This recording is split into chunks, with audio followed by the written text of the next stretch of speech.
Hello everyone, this is the first part of Age of Adepts. Here is the summary. A data-loving young man from Earth has an accident which transports him to a dark land filled with terrifying creatures and magical powers. Fortunately for him, he has a biological assistance chip to ease his path. However, things in this bizarre and strange world are not always as they seem, and, though it is a tremendous asset, the chip doesn't always work as expected. With all of the crazy creatures and magical mayhem around him, one can only wonder what the future holds for this young man. 2032, Earth. After many years of development, the first generation of the biological assistance chip was released. This biological assistance chip was said to work by being embedded into one's DNA and would perfectly merge with the host, fully utilizing the current abilities of the host and assisting them in all facets of their lives, whether they be work, school, or entertainment related. Of course, in order to avoid the chip becoming too intelligent and taking control of the user, the first generation of the chip didn't possess a complete, working artificial intelligence, but only had simple data storage and analysis functions. However, it was still capable of accomplishing work that required a huge amount of data processing, and, thus, was able to assist the user with complex tasks, which would normally strain the mind. As one of 50,000 lucky people across the world, Lee Sun had been selected as a first batch user and was given the biological assistance chip, which he had always dreamed of, right after product launch. Inside his home, Li Xian unwrapped the package, which had made all his friends green with envy, and took out the biological assistance chip. In this day and age, technology had become quite advanced. The so-called biological assistance chip was not one of those antique silicone chips, which needed to implanted, but a milky white orb that one would swallow. It was pill-sized. Read latest chapters at Wuxia World. Sight only. Following the instructions in the user manual, Li Xian swallowed the orb and lay flat on his bed, patiently waiting for the chip to be absorbed into his body. The white orb disintegrated in Li Xian's stomach, slowly seeping into his cells, and then penetrating deeper into his physiology before embedding itself into Li Xian's DNA and becoming part of his body. The biological assistance chip had now become an essential part of his life, able to enhance all of his senses to assist him. But, as other users of the chip were busy getting used to a whole new set of senses, Li Xian, who was obsessed with data and computing, was busy connecting the chip to the internet.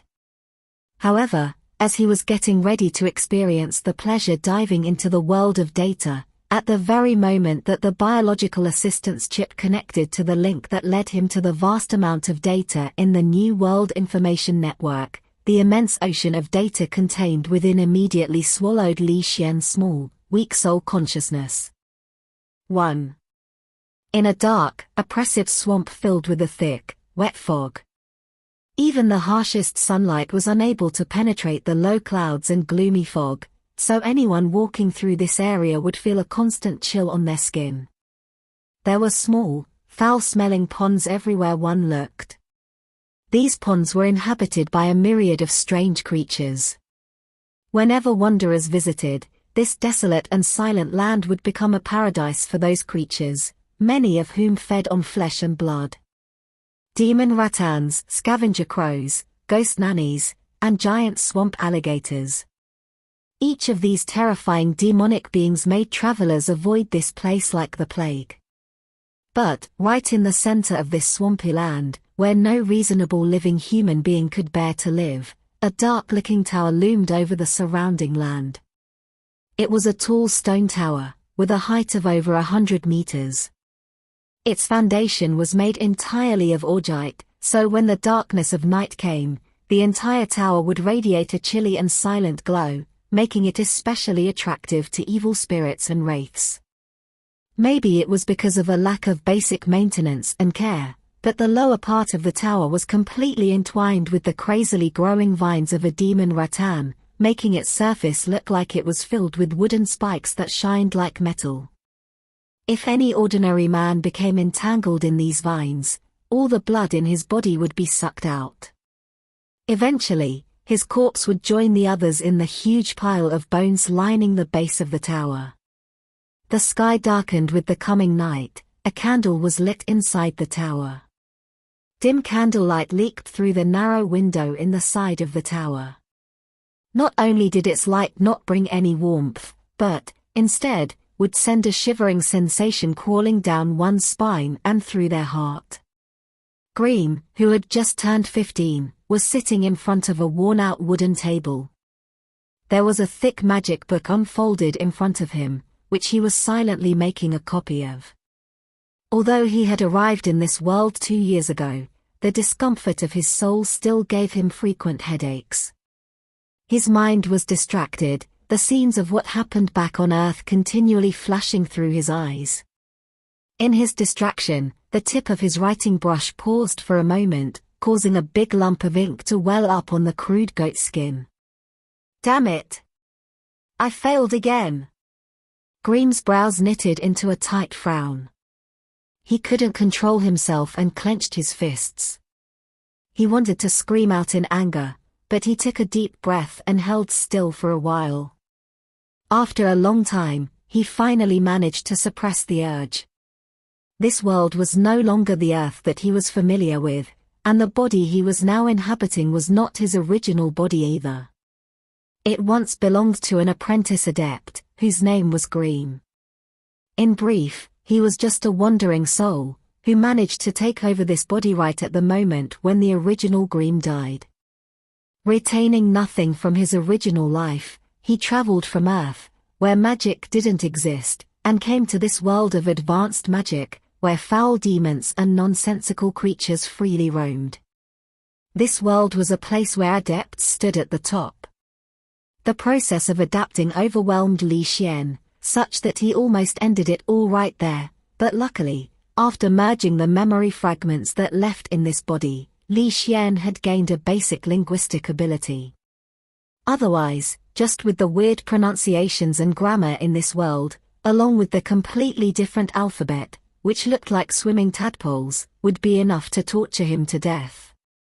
Even so, the headache that frequently struck him troubled him deeply. In this place, he never dared to expose his real identity. He could only use Grimm's name, trying his best to struggle to survival in this tall tower. Although he was simply an apprentice adept living under Great Master Anderson, his glorious status would draw envy from most people living in this world. However, only those people who actually lived in this tall tower would know that not only was this not an enviable position to be in, but could actually be considered a terrifying form of torture and punishment. An apprentice adept's basic job was to work diligently and conscientiously, taking care of the daily life of their great master, in this case, Great Master Anderson. They were also in charge of cleaning up the magic experiment equipment, keeping the inside of the tower clean, taking care of those demon creatures outside of the tower, and being a part of Great Master Anderson's experiments. Although the last job was rare, when the wagons that brought slaves or condemned prisoners were a few days late, Great Master Anderson, who easily became frustrated when there was a lack of beings to experiment on, would order a random apprentice to become his temporary lab rat. It was said that Mary, who came from Anti-Province and lived next to Grimm, was fortunate to become the experimental partner for Great Master Anderson last month. She didn't die from the magic experiment, although her body was seriously contaminated, and she had some horrifying mutation now. Since she came out from the laboratory, wearing a thick cloak which covered her entire body, she had just hidden in her room and never left. Many apprentice adepts thought that Mary might have died in her room. But Grimm knew the truth. Mary was still alive. At night, in the unnatural stillness of that tower, he could hear the sounds of agonized groans scratching against the wall. Because of that, while everyone else was asleep, he would throw some food, which he had snuck back to his room, into her room through those tiny windows on the tower. Although Grimm had his own problems to deal with, he still had some compassion inside him, from his time back on Earth, so he felt he should try to help Mary, as best he knew how. Today, the headache came at the wrong time. It chose to strike him right when he was making a copy of the book. He was low on money, yet he had wasted another piece of goatskin paper. Although it was just a crumpled and crude goatskin paper, it was worth about 2 silver coins. In this world, the most commonly used currency was the gold coin. A gold coin could be exchanged for 10 silver coins, and a silver coin could be exchanged for 10 copper coins. 5 copper coins was about how much money most people in this world made a day. Hence, for most, an ordinary-looking piece of goatskin paper was considered a huge fortune. But in this place, it was just rubbish that an apprentice adept could simply throw away. However, within the tall Adepts Tower, nothing was ever truly free. Grimm was required to pay for room, food, and board, along with the cost of learning with his own efforts. The only ways to earn money required one to walk out from the tall Adept Tower, and either feed those brutal and ferocious demon creatures, take care of those eerie and strange demon plants, or searching out and harvesting the magic materials specified by Great Master Anderson. One could also earn money by cleaning out some of the dangerous areas within the tower. When carrying out these tasks, they would put on a magic talismans made by the Great Adept himself, which would allow them safe passage through the magic formation around the tower. But in this mysterious and strange world, no mere talisman could allow one to consider themselves absolutely safe. Every couple of months there was always an incident where a few unfortunate guys would be devoured by demon creatures or plants when taking care of them. Sometimes people were struck down by magical energy while cleaning up some experiment of the Great Adept. Therefore, most of the time the safer tasks would be taken by senior apprentice adepts, and, as a result, the weaker apprentice adepts could only pick more dangerous tasks to earn their money and knowledge points so they could continue their magic training. Money was, of course, used to buy one's daily needs, while knowledge points were used in buying knowledge. It was a currency system created by the Great Adept himself. In the library within the tower, each magic book was labeled with different knowledge point values. Borrowing books would require knowledge points, not money. The apprentices had to work hard to earn knowledge points, but those hard-earned points would only allow them to borrow the book for a very short amount of time. The time was so short that it was totally not enough for an apprentice to master all the knowledge within the book. Therefore, most of the apprentices had made a habit of copying the books themselves. Whenever they borrowed a magic book, the apprentice would put all their efforts into copying the knowledge they needed, so they could continue to study in future. Copying books required ink and goatskin paper. Obviously, these were not free either, and thus the apprentice adepts needed even more money. Of course, if an apprentice adept came from a rich family, then they could spend a huge amount of money in exchange for knowledge point. The exchange rate between them was 1 knowledge point cost 100 gold coins. For example, that glossary of demon creatures, which Grimm had borrowed today, had cost him 3 knowledge points. He could only borrow it for half a day. With Grimm's copying speed, based on his best estimation, he would have to borrow it 3 times in order to make a complete copy of this book. This would cost him a total of 9 knowledge points. Grimm would have to leave the tower 2 weeks in a row in order to earn these 9 knowledge points. So he didn't feel even the slightest bit upset for wasting a piece of goatskin paper, but he was furious that he had wasted 2 hours of his precious time of copying the book. Grimm took another deep breath, and did his best to stamp out his anger, as doing so would help his book copying later. However, in the next moment, a familiar beeping sound suddenly resounded in his brain. Asterisk beep asterisk, biological energy has reached the required amount. Biological assistance chip, serial number ZXJ9521 initiating. Grimm let out a cry of surprise. Biological assistance chip.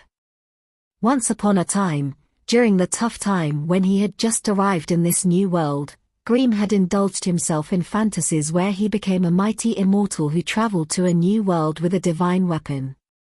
But too bad for him, besides giving him a frequent migraines, the damn chip had never shown any signs of activating. Surprise, surprise, it had finally decided to work today. Read latest chapters at Wuxia World. Sight only. After the chip finished adjusting to its new state, a graceful yet emotionless female voice resounded in Grimm's brain. Host detected, establishing database, please wait. It could still identify his new body. That was unexpected. After all, this was a world of advanced magic. The entire dimension was filled with a mystical material called elementium. Based on the differences in these basic elements, these elementium were classified into types, like earth, fire, wind, light, darkness, etc. Adepts would have differing levels of affinity toward these elemental types, and thus there were different fractions among adepts. Because this system was completely different from how Earth operated, Grimm was troubled on how to standardize the data in this world, so having the chip here to attempt to quantify these things brought him hope. 2. After a long wait, the biological assistance chip finally completed its first self-test. Soon, all of Grimm's basic attributes were projected into his mind. Name, Grimm. Race, human. Attributes, strength 4, agility 4, physique 3, spirits 8. Alignment, lawful neutral. Class, apprentice adept, beginner. HP, 11/11 experience, 614/100. Status, healthy. Skills, scroll copying, spell reading. Personal abilities, the burning hand. In this world, every normal human being possessed some basic body attributes at birth. After years of research and classification, which had been done by generations upon generations of adepts, they had finally categorized these into 4 different attributes: strength, physique, agility, and spirit. As one could guess, adepts were differentiated based on these 4 basic attributes. Strength was primarily used to quantify a person's musculature and body strength. This attribute was very important for close combat adepts. The strength attribute would affect one's base damage when using close combat weapons, and it also affected one's melee accuracy. For an ordinary man, having 3 to 4 strength was quite normal. An adult with 5 strength would be considered to be quite strong. Agility was used to quantify body synchronization, flexibility, reflexes, and balance. It was extremely vital for those warriors who wore light or medium armor, or for those bandits who wore leather armor, and for any people who wished to become good archers. Physique represented a person's health and endurance. Any increase in physique would improve a person's fortitude and concentration. Therefore, it is very important for all professions. Fortitude, also known as the ability to resist poison or disease. Concentration. This is a very important skill for spellcasters. The minimum physique for any human is 1. If a human's physique dropped below 1, they would die. Spirit determined a person's learning and inferring ability. This attribute was especially important for adepts because it decided the number of spells an adept could cast. It also made it easier for them to cast spells, as well as increased the power of their spells. Most animals had a spirit of 1 or 2, while creatures similar to humans would have at least a 3. If an ordinary human wanted to become an adept, they would need to have a spirit of 21, at minimum. After analyzing the effects of these attributes to adepts, Grimm decided the most important attribute for himself currently was spirit. Once his spirit reached 21, he would have leaped up to the heavens, officially becoming an adept. The only path for him to increase his spirit was constant meditation, reading spell books and notebooks, and hearing of the experiences from other veteran adepts. However, all of this was simply within his sight but beyond his reach. Because, in this gloomy and cruel world of adepts, knowledge equaled power, and thus was hard to come by. Why did so many apprentice adepts ignore the risks and stay in this place, even though they knew there was great danger waiting for them everywhere? Simple, it was because this was the only place where they could seek knowledge and resources for growth. When they stepped out from this tall tower of magic, even if they owned a fortune equivalent to the wealth of a country, they would have no way to obtain magical knowledge and experience. Not like that here, which they could obtain in a systematic manner. In this frightening world of adepts, all extraordinary spellcasting skill and precious spell knowledge were monopolized by adepts. It was completely impossible for ordinary mortals to get access them. Therefore, knowledge and resources were the wings for any adept to fly after their dream.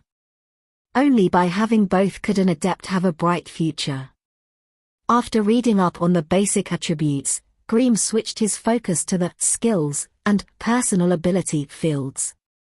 Grimm only had 2 skills, scroll copying and spell reading. These 2 were basic skills for all apprentice adepts. One of them allowed apprentices to copy the magic knowledge they needed for learning, the other one allowed the user to read spell books. If an ordinary man touched a magic book without having the skill spell reading, then his mind would become confused by the words, due to the supernatural force of the letters, and they would lose control of their body for a period of time. Only those, like apprentice adepts, who went through strict mind training could overcome this psychic effect, accessing the real magic knowledge hidden within the book. The only skill that he had listed in personal abilities was the Burning Hand. This noted the only magic attack skill that Grimm had learned in his 6 years of being an apprentice adept. The Burning Hand created a small ball of fire in his palm, allowing him to roast anyone who came too close. Unfortunately, Grimm was still an apprentice adept. There was no way he could master any spell completely. All he could do was follow the elemental typing that fit him best and attempt to do his best with it. And, of course, the element that he had the highest affinity for using fire. Unfortunately, this affinity was not considered good in the walls of this tall tower within the swamp. As everyone knew, Great Master Anderson's elemental affinity was darkness and wind. Grimm's path was not matched with his teacher, so it would be much more difficult for him to obtain guidance from his teacher. Therefore, most of the time he had to depend on himself and study even harder. In fact, this problem had been troubling Grimm since he arrived in this world, but now that the biological assistance chip had started up again, Grimm firmly believed that he could find a suitable magic path for himself in the coming days. As for the experience, after Grimm read through the related information from the chip, he began to have a basic understanding of what it was all about. Through the process of organizing Grimm's past memories and knowledge, the biological assistance chip had extracted 2 conditions required for Grimm to advance and become an adept. First, without a doubt, his spirit had to reach the minimum level for an adept.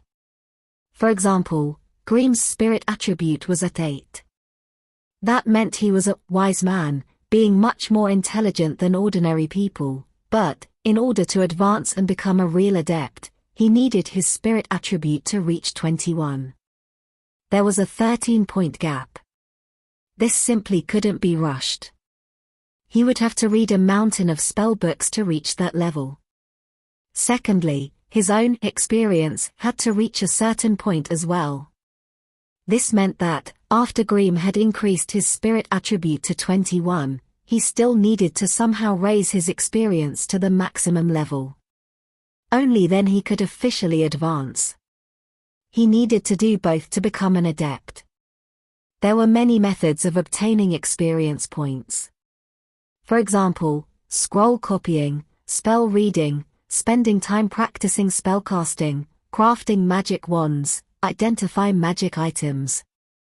In short, any knowledge accumulation that involved magic would give Grimm a certain amount of experience points.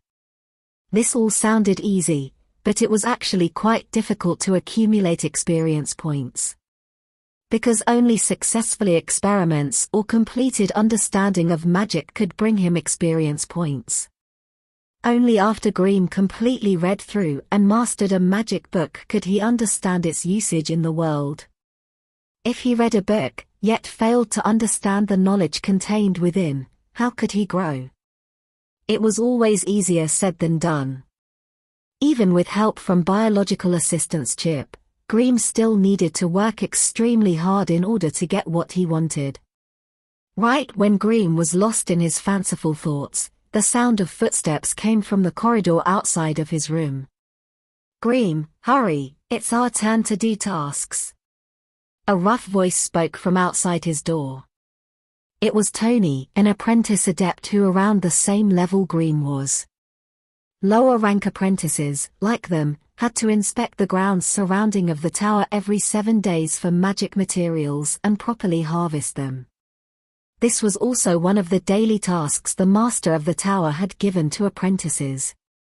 Grimm hurriedly tidied up his room, grabbed a black cloak, which had been hung on the wall, opened the door and left his room. Tony had broad shoulders, a huge body, a ferocious face, and a head with long disheveled hair. All of this made him look more or less like a barbarian.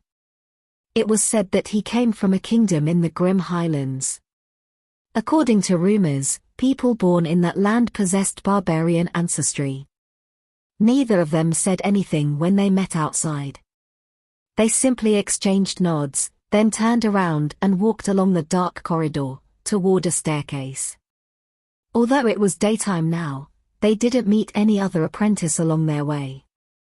There were over 50 official apprentices living in the tower, but, most of the time, these apprentices were either busy with their own magic spell practicing, or preparing all sorts of weird magic experiments. They rarely loitered about in public places. This was one of the main reasons why this swampy tower always looked so quiet. After crossing the long, dark corridor and descending the spiral stone staircase, they reached the main hall on the first level of the tower. Here they finally ran into more people, because this was the living quarters for the probationary apprentices. Most of these people, children really, were 8 to 14 years old, and there were about 20 of them.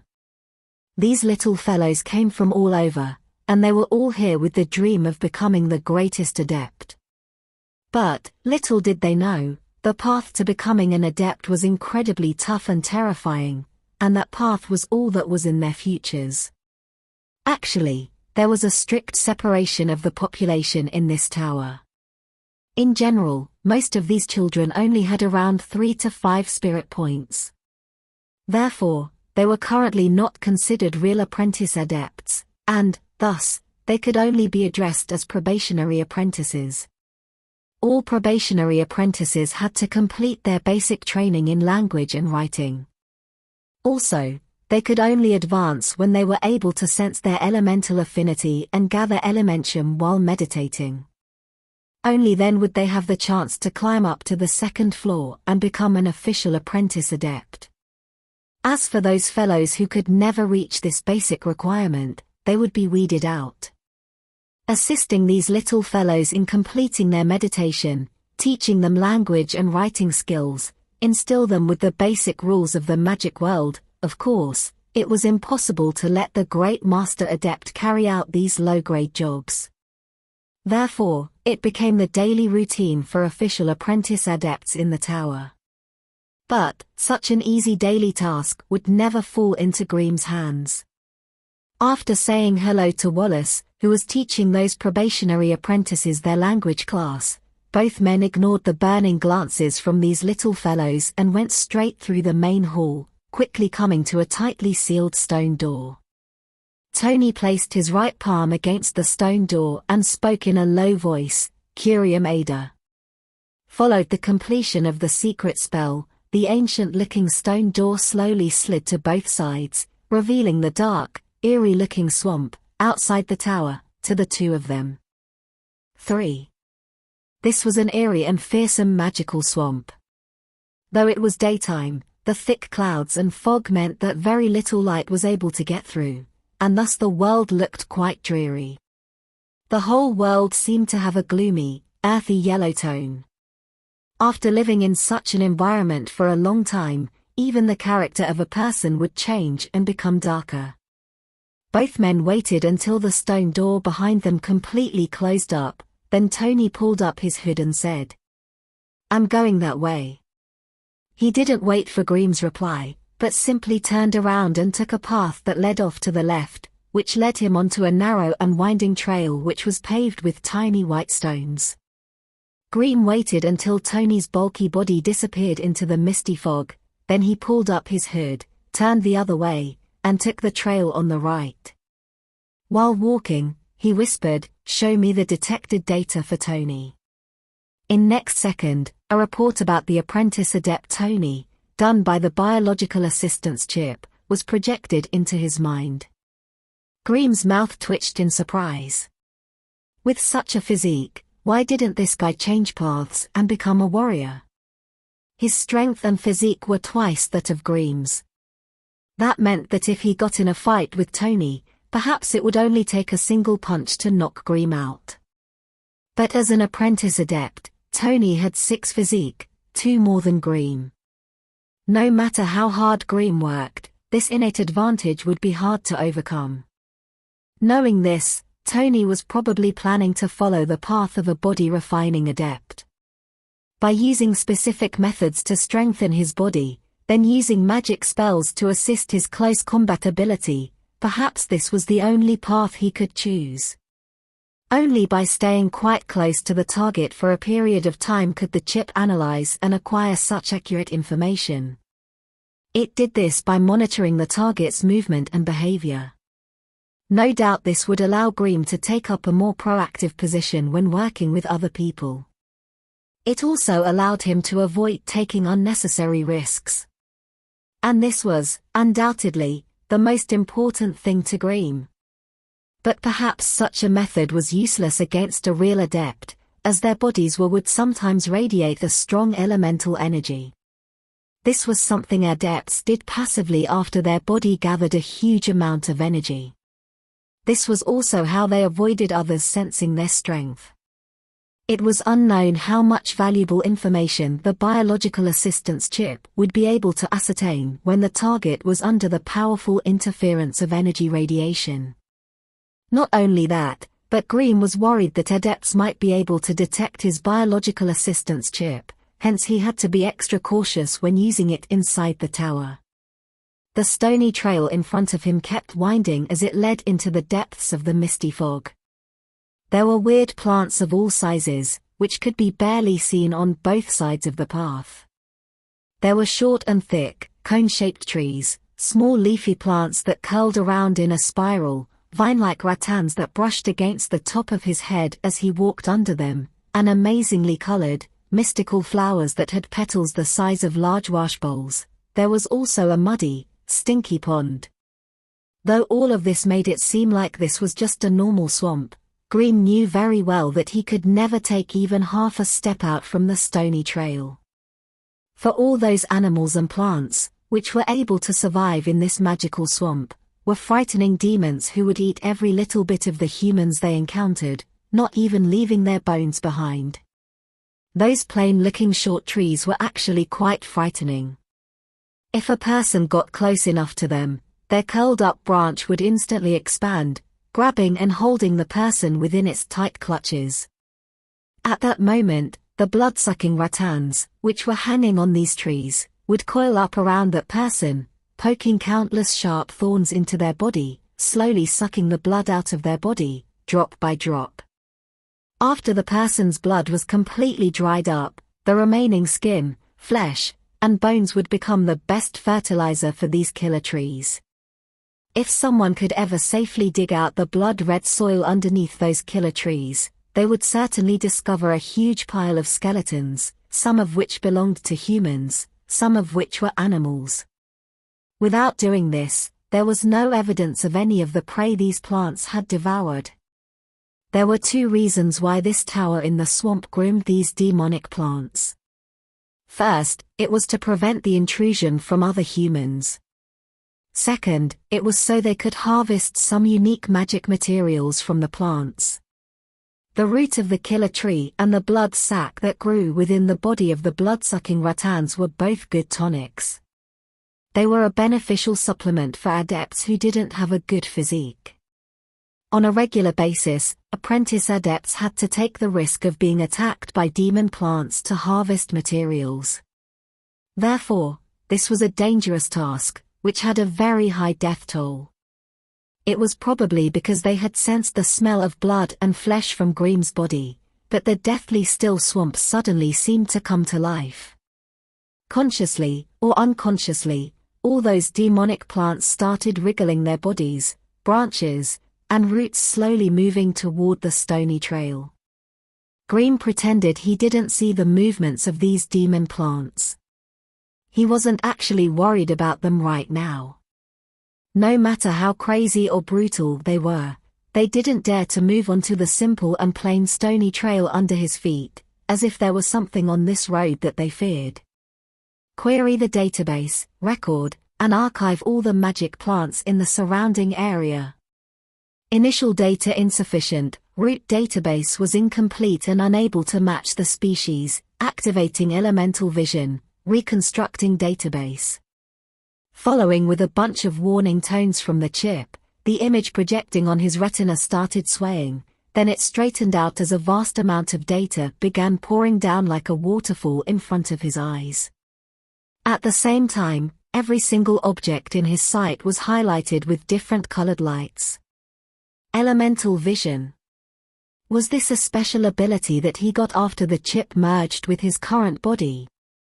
The plants were highlighted with a green-colored light, indicated these plant demons contained a lot of elementium that was, unsurprisingly, often found in natural plants. Other colors, like red, yellow, blue, and purple, indicated the areas where their respective energy was gathered.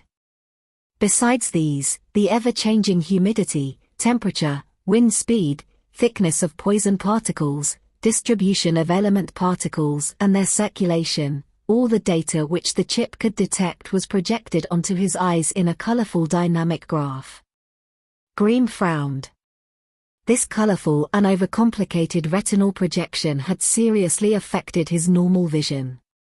This was too much information. Remove useless colors, remove diffused highlights, only focus retina vision on the most common energy ranges. After Grimm gave out his commands, one after another, finally the glaring, colorful orb dimmed down bit by bit, and all the items in his vision had once again resumed their normal colors. The thick and pale misty fog had now turned into countless lumps, threads, and sheets of slow-moving water elemental particles. They were constrained by a mysterious force, and couldn't spread out, but were forced to cover this magic swamp month after month, year after year. Grimm stopped moving and stood straight. Hiding under the shadow of his hood was a pair of brightly flashing eyes, staring out at the demon plants beside the trail without blinking. With the help of his brand new vision, the true color of these plants hiding under the disguise of the swamp had finally been revealed. Underneath the wrinkling and withered tree skin, was an army of eerie-looking ghost faces that were tightly squeezed together. All of them were the souls trapped by the killer trees.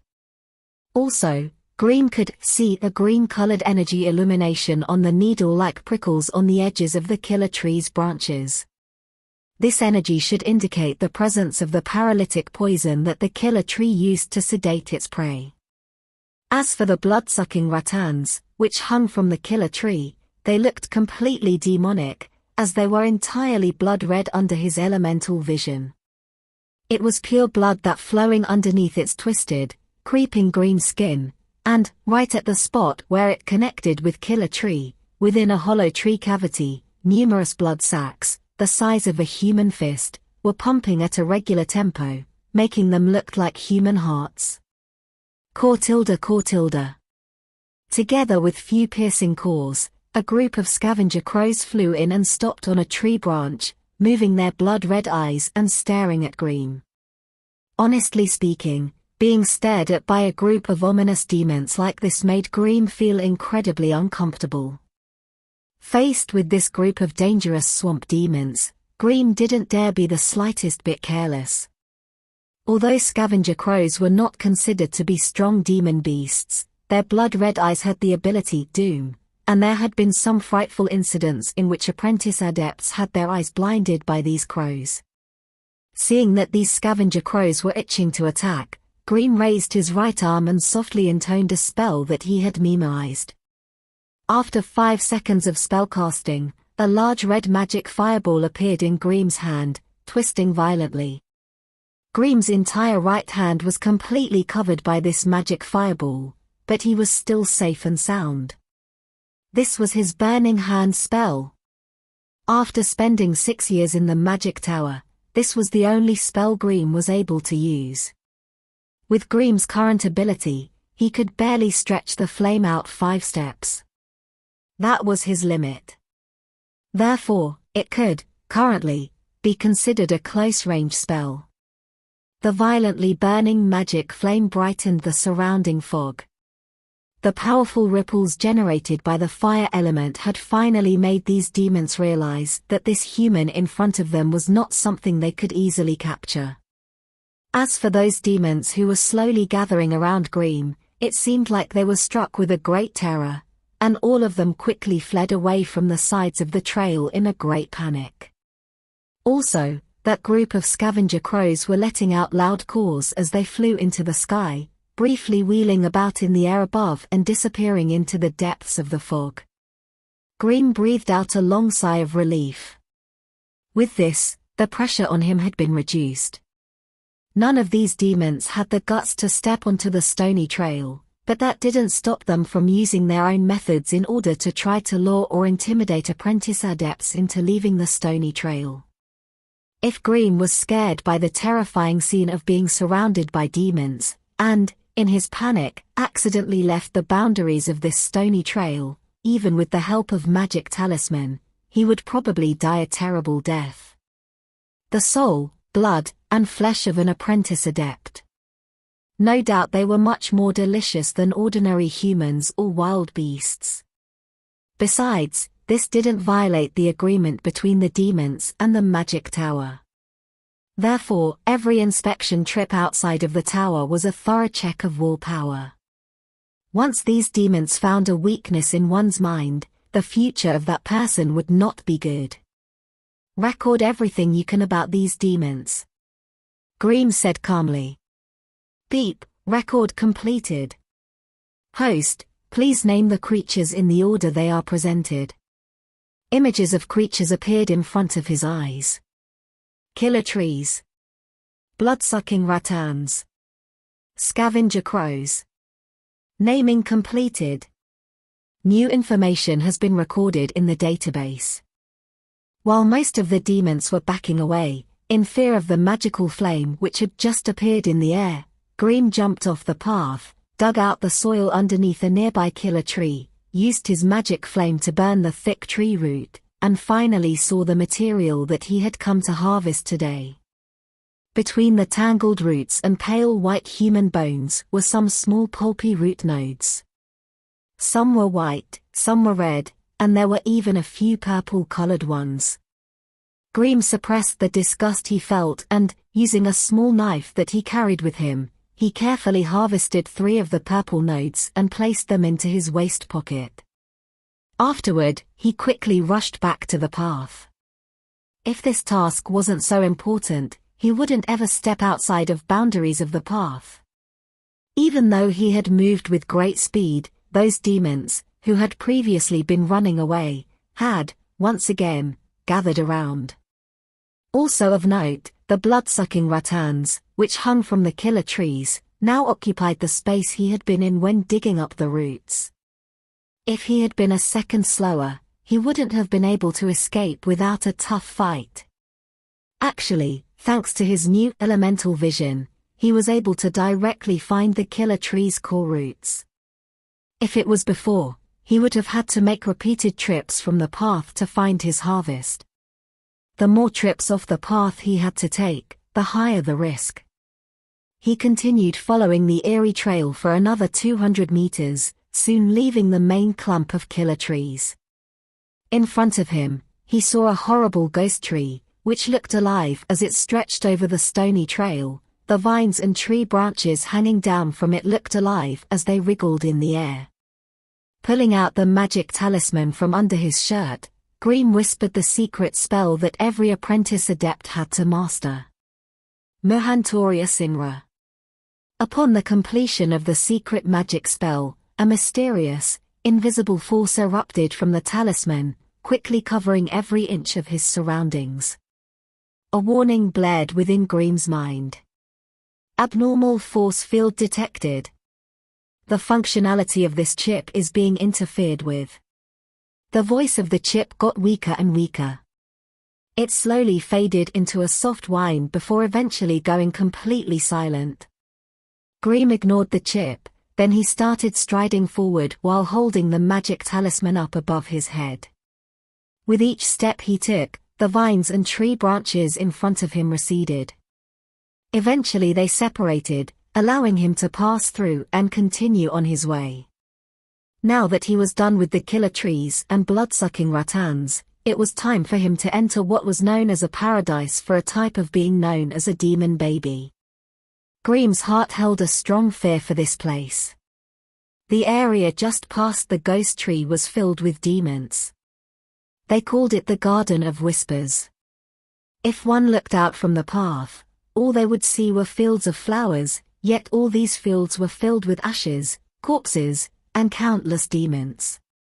The unique environment of the magical swamp had made this place a paradise for demon babies, banshees, and flower fairies, all of whom were simply twisted creatures whose only desire was to fill their stomachs with the corpses and souls of the unprepared beings who entered this place. Whenever such a fool entered this place, his fate was to collapse under the endless evil influences and illusions and become a fertilizer for these unique plants, who lived off of death and despair. Human-faced mushrooms gathered on both sides of the path. They were all holding hands and singing a joyful melody, warmly beckoning Greem to join them.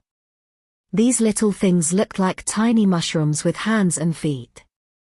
They had a pattern on their caps which resembled a human face. Although these human face mushroom had cute little hands and feet and were not much more than a foot tall, when they gathered together, jumping and laughing, it sent chills down Greem's spine. Warning. Warning. Strange energy is affecting the host. Advising the host to leave this place immediately. Greem quickly backed away from the dancing mushrooms. When he had distanced himself from them, the spine-tingling sensation finally subsided. No matter how cute these human face mushrooms looked, they were still a genuine carnivorous demon, and they were known for not even sparing the soul of their prey. The original form of these demons was actually a type of white mushroom, which had been injected with a lot of potent dark elementum. Individually, they only had a weak illusion ability, which was definitely not enough for them to capture prey like a human, which was so much larger than them. But these creatures lived together in a group. When hundreds of human face mushrooms gathered together, they could form a large mirage-like illusionary region, causing their prey to lose themselves without even realizing it. Thus, if one came across a large group of human-faced mushroom feasting on prey, their victim might still have a smile on his face, being completely immersed in some type of fantasy. For an official adept, these human face mushrooms, who only possessed basic illusion abilities, were simply a good material for enhancing their own magic. But for an apprentice adept like Greem, he would face the risk of being killed by them every time he encountered them. If Greem couldn't withstand the illusionary region created by these human face mushrooms and walk off the path of his own volition, then these creatures could enjoy a big feast without violating the agreement made with the tower. Therefore, facing toward these smiling but insidious demons, who kept moving closer to him, Grimm grinned and took out an egg-sized stone, quickly throwing it right into the center of the dancing mushrooms. In the next moment, a blue flash erupted from the stone as faded lightning struck out at anything close by. 5 human-faced mushrooms fell lifeless to the ground. All the other human-faced mushrooms were scared and ran off in all directions, hiding in the nearby foliage. Grimm trotted over to the 5 human-faced mushroom corpses, carefully picking them up and placing them all into his waist pocket. Then he picked up the small round stone and returned to the path. The small egg-shaped stone was a thunderstone, which he had purchased from apprentice Rick for a high price. When activated, it would shake violently for a moment before releasing a small burst of lightning which dealt 5 points of lightning damage. It was the perfect weapon for dealing with these human-faced mushrooms, which were quite weak.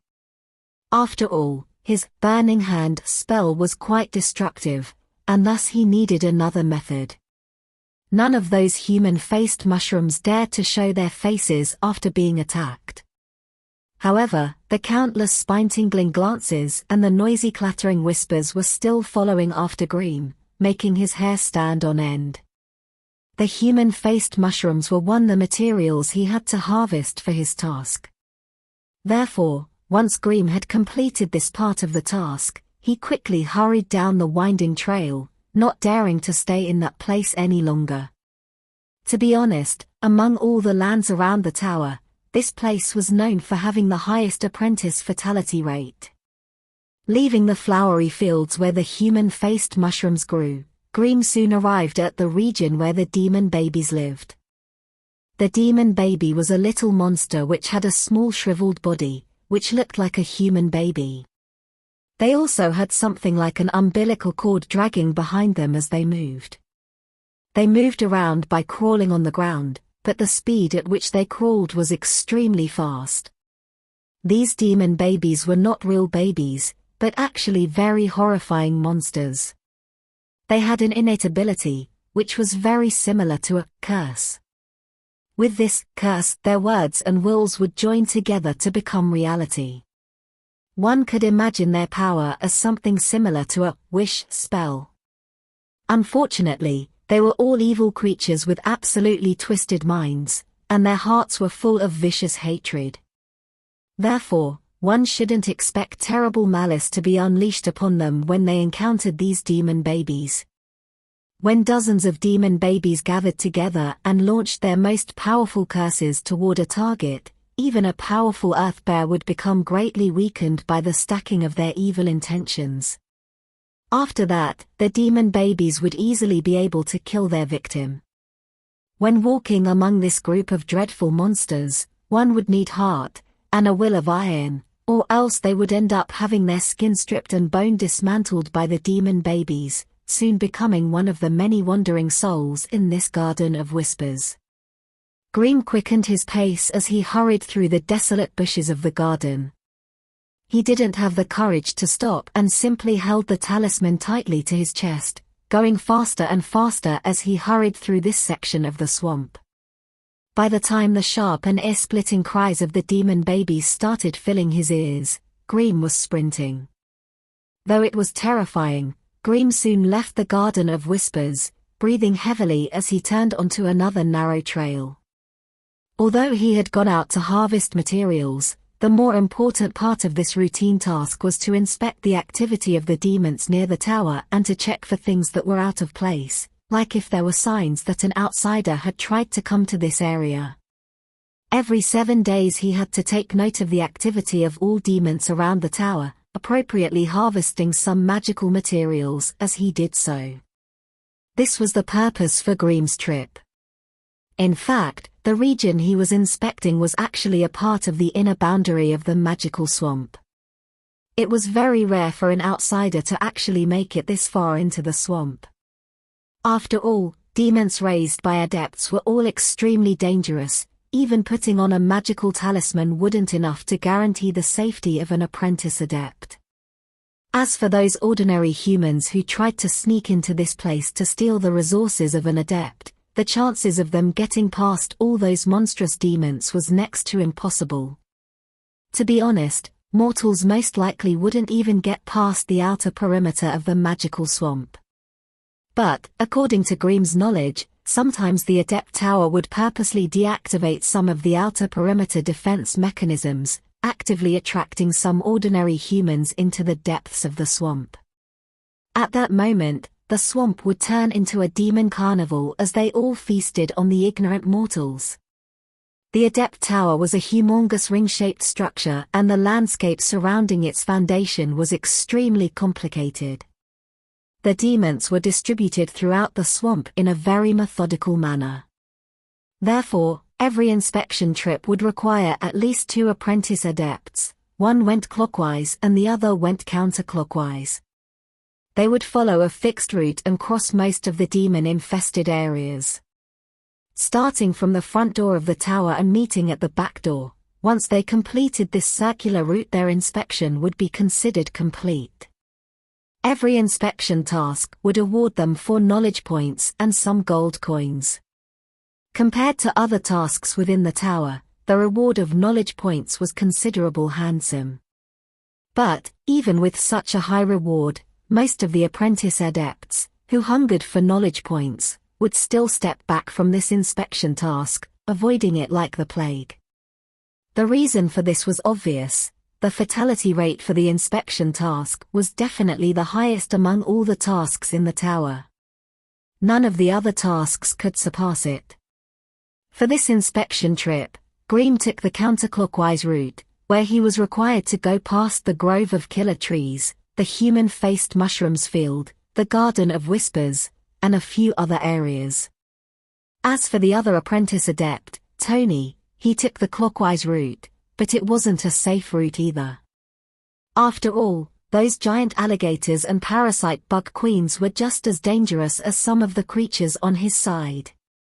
Especially when you had to harvest some of the alligator eggs or a bug cocoon. Doing these things required one to go deep into their nest, and this was what was so dangerous about the clockwise inspection task. Therefore, when Grimm saw Tony at the back door of the tower, he felt glad that Tony had survived as well. Both guys didn't talk much after they met.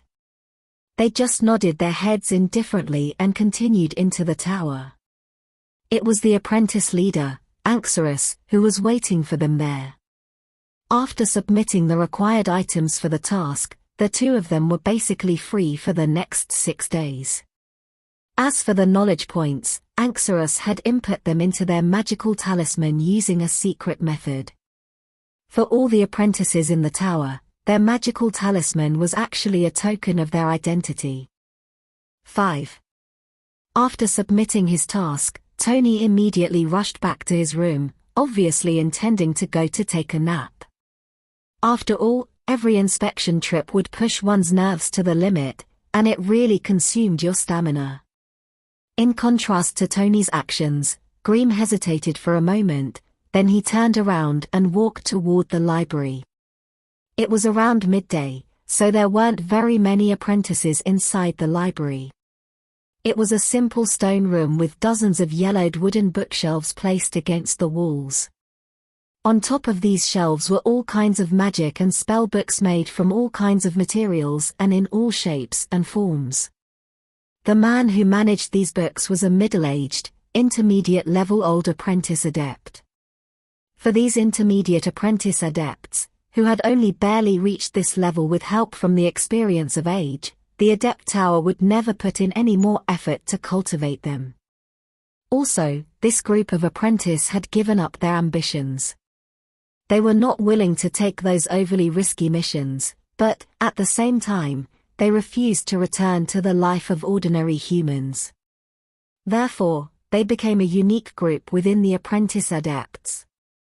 Although a librarian only received 1 knowledge point every 7 days, it was an easy job, and there wasn't any danger at all. That's also the reason why this task had been occupied by these senior intermediate apprentice adepts.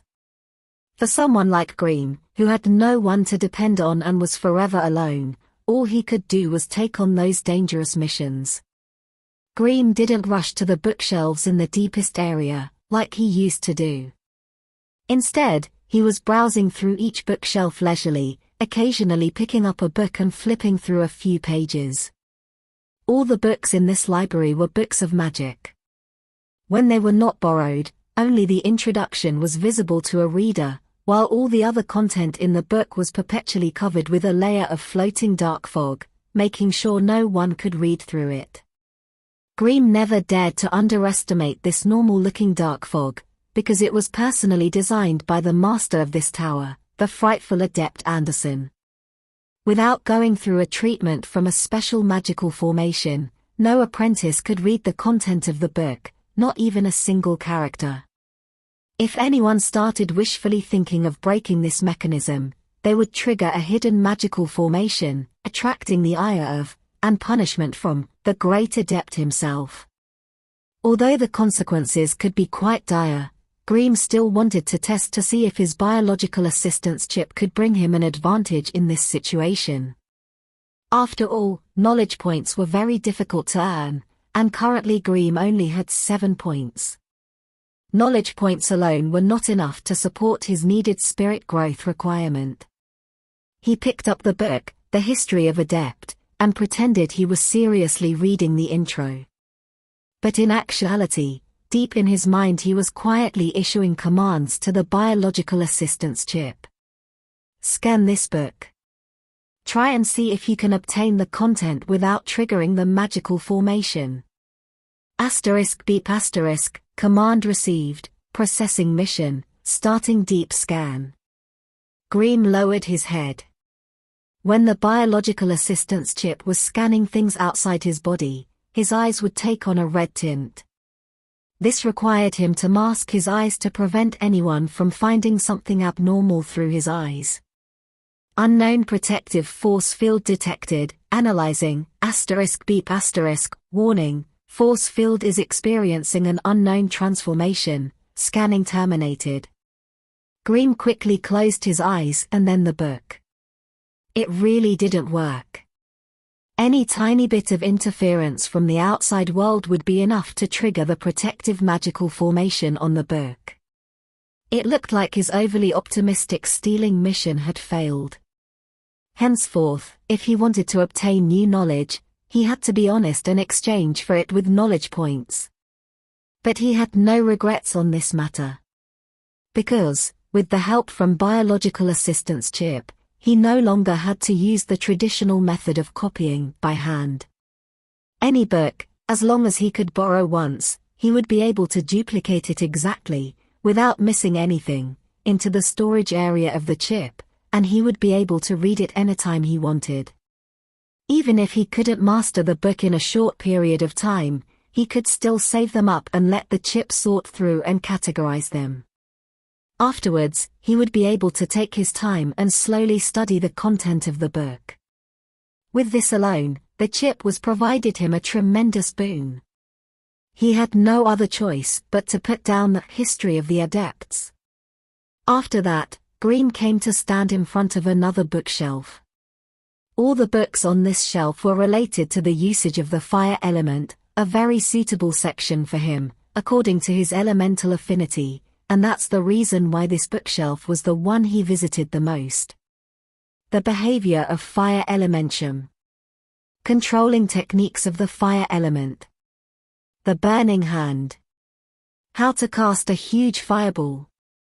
Some of these books were pure theory discussion on magic spells, some were simple insights into casting spells, some were orthodox models of elemental spells and casting techniques. Among these books, the books about casting spells were able to help him master some necessary spells and improve his combat ability, but they were not enough to increase his knowledge storage. Only those books about the theory of magic had a possibility of improving his spirit. How to utilize his knowledge points in the most reasonable manner. He needed to expand the number of spells he could use, thus boosting his combat ability and survivability, and, at the same time, he needed more books on magical theory, which could push him further into becoming an official adept. This was a tough conundrum that really pushed his mind to the limit. Grimm became confused as he pondered this question while standing in front of the bookshelf. Every magical energy system would definitely have their own respective theoretical foundation, and the power of Adept was based on the strength of their foundation. So, what exactly did magic represent to Grimm? Giving no reason, Grimm gave the chip a nearly impossible long-term mission. Chip, gather all the foundational information related to magic and find out the source of it. Also, give me the leveling path which best suits my future development. Beep command received, processing mission, constructing long-term observation project, the source of magic, lacking information, failed to construct a complete model, constructing short-term evaluation project, the host's path to becoming an adept, lacking information, failed to construct a complete model.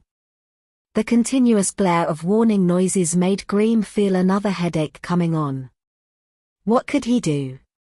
The biological assistance chip had just awakened, so its database was nearly empty. If he didn't find a way to gather some basic books on magic, it would be impossible for it to come to any reliable results. Fortunately, he had copied several books over the past 6 years. He would find a way to feed them to the chip when he returned to his room.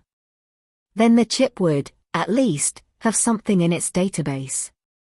Not like now, where it wasn't able to do anything. Turning around and leaving the library, Grimm first went to the canteen and cured his hunger. Only after he was sated did he return to his own room.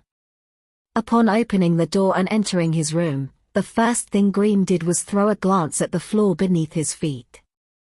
Right on the floor near the door was a weak rippling of fire elemental energy. The energy came from fire elemental particles purposely placed near the door. They didn't have any major functions, but when someone passed by that spot, the elemental energy around that person would inadvertently alter the arrangement of these fire elemental particles. With that, Grimm would easily be able to tell if anyone had entered his room while he was gone. People in this community of adepts rarely showed their true faces. Those who were not proactive in their preparations and self-defense wouldn't last long in this tower. Gently closing the door, Grimm impatiently dug out all the magic notes he had copied over the past few years. After a serious calculation, Grimm figured that he currently owned 5 complete magic books. The first book was definitely the Glossary of All Things. It was the elementary book for all apprentice adepts. Grimm sat down in front of his wooden table, meticulously reading through this Glossary of All Things. Although the majority of the content within had transformed into his memory, but unavoidable he still forgot some, especially the tiny little details. At first, he did his best to recite the book as he went through. He was having the biological assistance chip copy all the knowledge content via his eyes into its storage, sorting and storing them according to his specifications. As time went on, Grimm stopped wasting his energy on thinking or even reading. He simply turned himself into a human copying machine, his eyes continually flickering as they scanned over every single word, magical inscription, an image. They were all being copied at high speed. In less than 15 minutes, the Glossary of All Things had been completely saved in the chip's memory. Even Grimm himself couldn't control his shock at this extreme speed. As the core elementary book for all apprentice adepts, this Glossary of All Things recorded over 10,000 different races and unique creatures that had been discovered in the adept mainlands.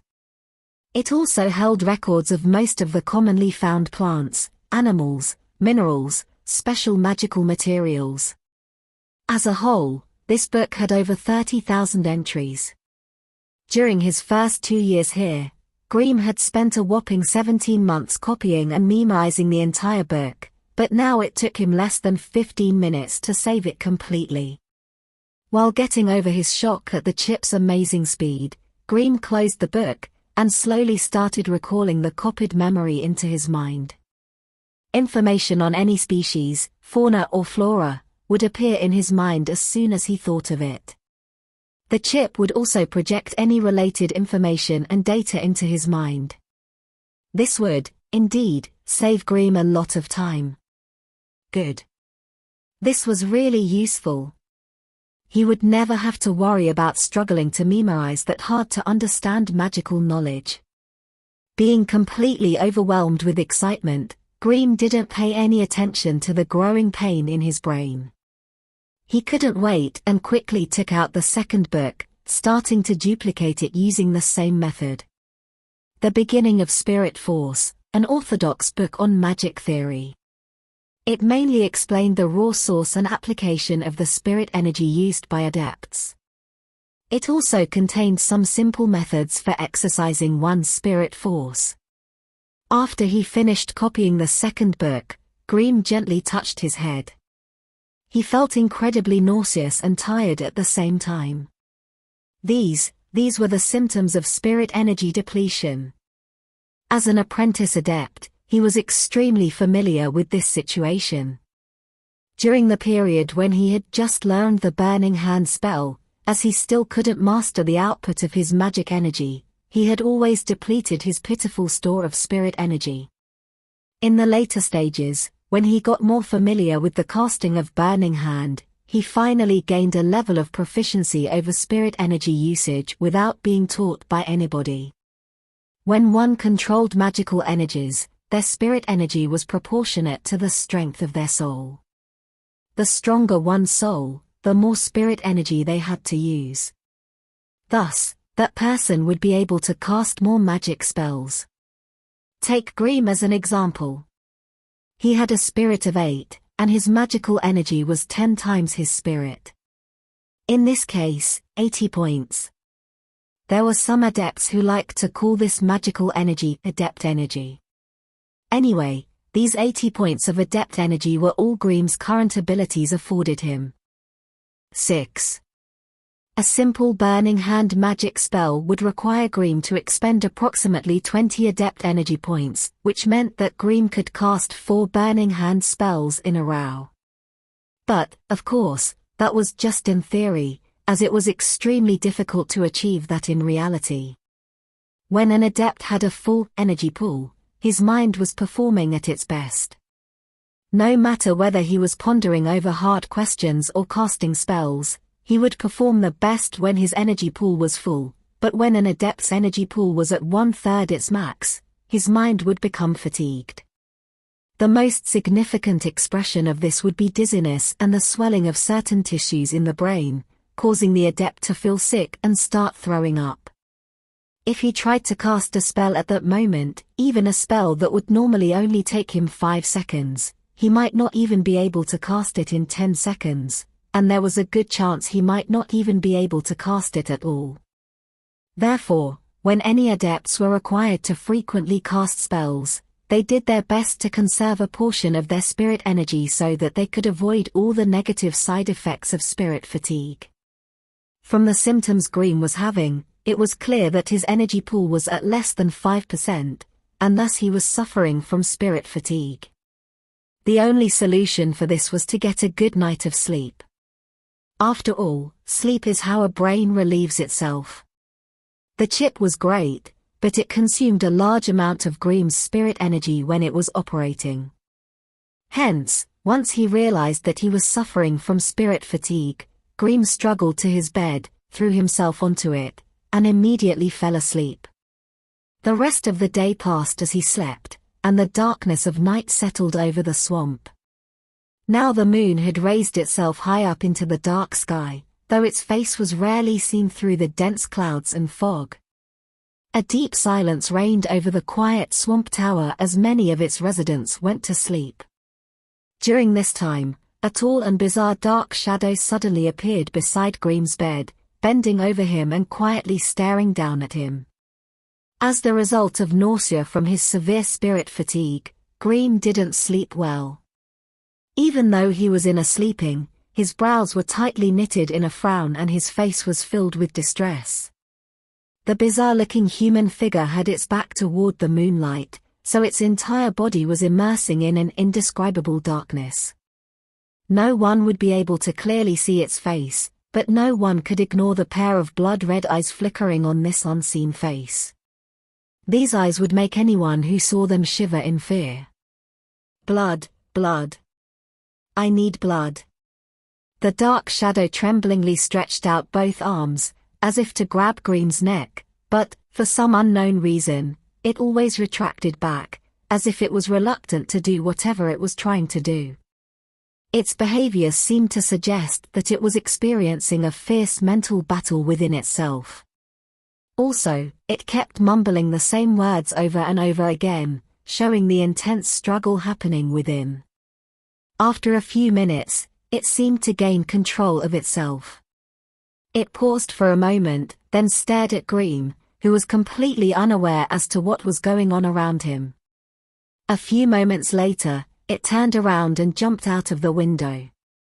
This window was on the outside of the tower. This meant that there was a formidable magical formation attached to it, which would make it impossible for any outsider to roam freely in this place. But, strangely enough, when this dark shadow grabbed onto the tower wall outside Grimm's room, it never actually triggered the magical formation surrounding the tower. If Grimm had seen this, he would have realized that this being was an apprentice adept, as only apprentice adepts had the magical talismans which would let them freely travel through the magical formation. The dark shadow was climbing around the outside wall of the adept tower at an extremely fast speed. Its movement was swift and agile, yet seemed effortless as the shadow flowed around the vertical face of the tower. This was an impossibly impressive feat of strength and dexterity, and would have stunned anyone who witnessed it. Surprisingly enough, it seemed like it purposely moved through the dark corners of windows and ledges, where moonlight couldn't reach. This made its movements even more impressive, yet also hard to see. Its movement was swift and graceful, and it didn't make any noise over the course of its journey. Also, it seemed like it was searching for something specifically, as it purposely avoided the rooms which were still lit by candlelight. After searching for a while, it seemed to finally find whatever it was looking for. It hung on the side of a narrow window, tilting its head slightly to one side and listening for a moment. Only after making sure that the sound of breathing coming from inside the room was stable and lengthy did it carefully climb through the narrow window. For a while, nothing could be seen or heard inside the room. After a few minutes, it finally left the room, the faded smell of blood hovering around its body. It was obvious that the dark shadow was satisfied with itself. Before it sneaked away, it squatted on the narrow window and casually turned its head upward and looked at the sky. Right at this moment the clouds cleared just enough for the moon to shine through, pouring its silver light down from the sky above, and lighting up the face of the shadowy figure. What was seen was the youthful face of a teenage girl. Her face was fair and beautiful, but if one looked closely, they would see two sharp incisors sticking out slightly from her upper lip, and if they looked even closer, they would see blood staining these teeth. The beautiful young girl used her tiny tongue and gently licked both teeth clean. When she withdrew her tongue, she pursed her lips, as if she were tasting a delicious fine wine. Only after sitting there for a moment did she leap out from the window and disappeared into the dark shadows below, where the moonlight could never reach. The next day, Grimm was woken by a rapid knocking at his door. Grimm shook his head, which still felt dizzy, then he got up and opened his door. To his surprise, he found 3 people standing outside. Apprentice Leader Anxorus, Apprentice Ellen, and Apprentice Fenrir. The position of Apprentice Leader was personally assigned by Great Master Anderson, and Anxorus was the current Apprentice Leader. Therefore his status was supreme amongst all the apprentice adepts. Most of the time, he would perform apprentice management duties on behalf of the Great Master, managing all the apprentice adepts inside the tower. Also, as he possessed the strength of an intermediate apprentice, thus all lesser apprentices had to obey his orders. If someone antagonized him, he could easily put that person on a path to death, and they would never know that they had been set up. As for the other two men, Ellen and Fenrir, they were just beginner apprentice adepts, just like Grimm, but both of them were good at butt kissing, and they had followed Anxurus day in and day out, licking his boots. Hence they were considered the trusted followers of the apprentice leader. So wherever Anxurus appeared, these two flatterers would always be there. The relationship between them was similar to the symbiotic behavior between the killer trees and the blood-sucking rattans. Two flatterers needed help from Anxurus. Only then would they have the privilege to choose safer daily tasks. Meanwhile, Anxurus would need these two apprentices' help in order to hold back those idealists who desired his position. Grimm had an unsociable and eccentric character, and thus he rarely made contact with others. Therefore, the relationship between him and this group was not good, but not bad either. That's why he felt really surprised when he found out these guys standing outside his room. Apprentice leader Anxurus was a young man in his mid-20s. He had a hawk nose, a pair of thick brows, and sharp eyes. Although his facial features didn't make him look fierce, it still gave an imposing air to anyone who stared at him. The moment when the wooden door opened up, Anxurus' flashing glance immediately fell on Grimm's face, indistinctly making Grimm feel as if his skin had been burned. Grimm felt a small shock in his heart. He knew that this was an anomaly that only happened when one's spirit energy overflowed, and was a signal that this guy's overall power had reached to a very high level. Among all the apprentices of the tower, there was actually very strict divisions which were based on the power of the apprentice.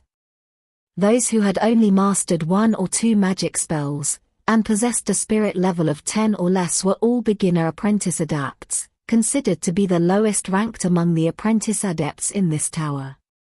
As for those who had mastered 3 to 4 magic spells, and had a spirit level of 11 to 15 were classified as intermediate apprentices, and they were considered to be fairly strong power. Finally, those who mastered 5 or more magic spells, and had a spirit level of over 16 were the elite of the tower, the advanced apprentice adepts. Once an apprentice's spirit level reached 20, then he had gained the qualification to become a pseudo-adept, and the great master adept would give him a special treatment, preparing himself for the ceremony which would mark them becoming an official adept. One must note that, currently, there were no real pseudo-adepts in this swamp tower. As for this Anxurus, although it was unknown how many magic spells he had mastered, but, with the help from some unique magic items, sometimes he was able to unleash a power which not weaker than that of an advanced apprentice. Within the tower, there were only 3 people who had reached the level of advanced apprentice: Hawkeye, Evil Bugs, and Madwoman. Of course, these were not their real names, but nicknames. Hawkeye was Clutha, a frightening guy from the West Coast. In order to strengthen his own power, he actually replaced one of his eyes with a hawk's eye. This gave him some bizarre abilities. Evil Bugs was Acteon. He was even more bizarre than Hawkeye. He went as far as raise a swarm of horrifying bugs with his own blood and flesh.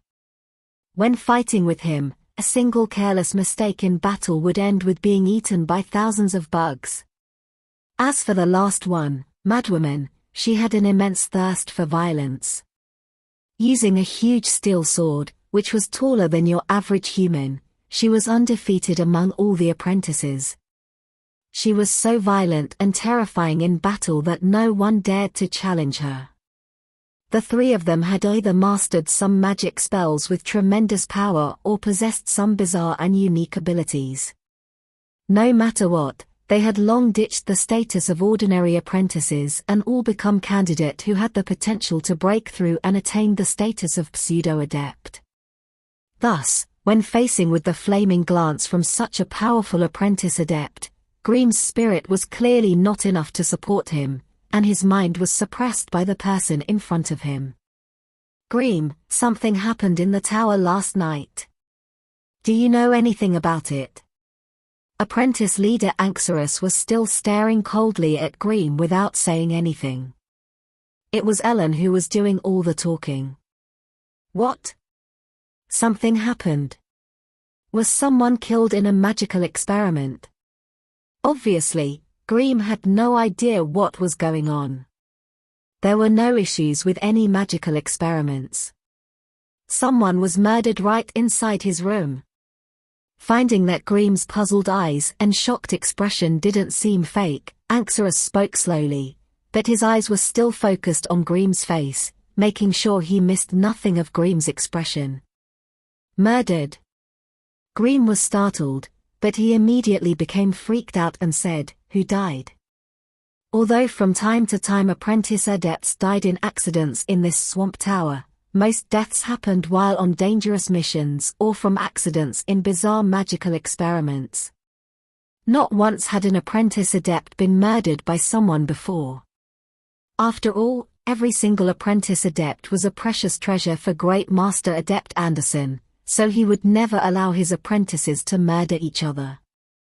Once something like this discovered by him, those who violated his rule would definitely be severely punished. Murray. Grimm frowned. He knew this Murray. That guy was just an ordinary apprentice who had only mastered one magic spell, that was all he knew. The only other thing he could remember was that this guy had a face full of freckles, and was younger than him. "So why are you guys here?" "We need to check your room. This is not out of spite against you, as we are checking every apprentice's room," Anxorus said with a cold manner. "That's right, we have to check everyone's rooms. Move aside quickly, or we will tell the Great Master that you are to blame for this murder. Do you think you will live long if that happens?" No doubt Fenrir was the biggest nuisance here, spitting out threats against Grimm. Grimm felt anger well up in his heart, but he gritted his teeth and slowly pressed it down. They were checking everyone's rooms. Would you have the guts to check Hawkeye's room? How about Evil Bug's room? Or maybe Madwoman's room? You guys would turn around and walk away if Madwoman was standing in front of you. Though his heart was full of rage, Grimm simply frowned. He hesitated for a short moment before finally moving aside and letting them enter his room. His room was small and cramped, being, at most, around 20 square meters. Just by standing at the door, one could see everything inside. There was a bed and a simple old wooden writing table. A few books were messily placed on top of it, one of which was lying open. A few strange and mysterious symbols could be seen on the exposed pages. An old chair was also in sight. The paint on it had been worn away, revealing the original dark color of the wood beneath. A wooden rack was sitting on one side of the room and there was a row of glass jars resting on top of it. Inside these jars were some weird half-cultivated plants and bizarre demon organs. An iron-edged wooden box was sitting in the corner of the room. There was a trash can sitting right next to it. Other than these, there was practically no other furniture in the room. A derisive look could be seen in Ellen and Fenrir's eyes. Although they were also apprentice adept, both of them were living lives that were hundreds of times better than Grimm. Not only did they have big, soft, and comfy beds in their rooms, but the luxurious decorations in their rooms were similar to that of human nobility in this world. Maybe it was because they wanted to show off their authority, but both apprentice adepts rushed into the room and began to rummage through his meager belongings. The mattress on the wooden bed was thrown to the ground, the books on the table were flipped about in a messy way, and an ink bottle was overturned, staining all the opened books with a large amount of ink. The iron-edged wooden box was opened up and all the clothes in it were dug out and thrown on the ground. Apprentice leader Anxorus merely stood at the door and watched as his men wrecked Grimm's room. He impassively looked on and did nothing to stop them. Grimm stood beside Anxorus. In his sleeves, his fists were repeatedly clenching and releasing. At the same time, his eyes were filled with a cold fury. After wrecking his room, Anxurus's 2 lapdogs finally finished searching. Under the triumphant and snide glances of the 2 men, Green coldly shut the door. He hurried over to the overturned wooden box. After briefly searching through the pile of messy clothes, Green finally couldn't hold himself and cursed in a low voice. Python rattans, ratgrass, black lotus flower, wild steel flower, grave moss. After risking his life and going on so many inspection trips, the magic materials he had arduously harvested from the magic swamp were all missing. It was obvious that apprentice leader Anxurus's 2 henchmen had picked them up while searching for proof just now. Although he intended to rush out and confront them, when he thought of Anxurus's insidious and gloomy expression, a tremor immediately went up Green's spine. Clearly, these guys were using the excuse of investigating Murray's death to loot all the normal apprentices' resources. And because of Anxurus's apprentice leader status, no one dared to confront them to their faces. Of course, these 3 bastards wouldn't be so stupid as to provoke one of the powerful people in this tower. They were only brave enough to pick on someone weaker, like Green. Soon, they were knocking on the wooden door next to Green's. Mary's encounter was no secret to these few guys. Since she hadn't shown herself for a long time, they were taking this as an opportunity to see her current status. Apprentice leader Anxurus also wanted to know if she was still alive or not. But right when Ellen was getting so annoyed that no one was answering the door that he was about to break down the door actually opened up from the inside. A young girl wearing a red cotton dress stood in front of them. So it's apprentice leader Anxurus. I haven't had the time to thank you for arranging my last task. The delicate voice of the young girl could easily melt anyone's heart, but that was nothing compared to the effect of her mesmerizing beauty. She had slender limbs and well-defined curves, and her skin was as fair as flawless jade. Her facial feature was delicate and perfect, and her tiny red lips were covered with a smile.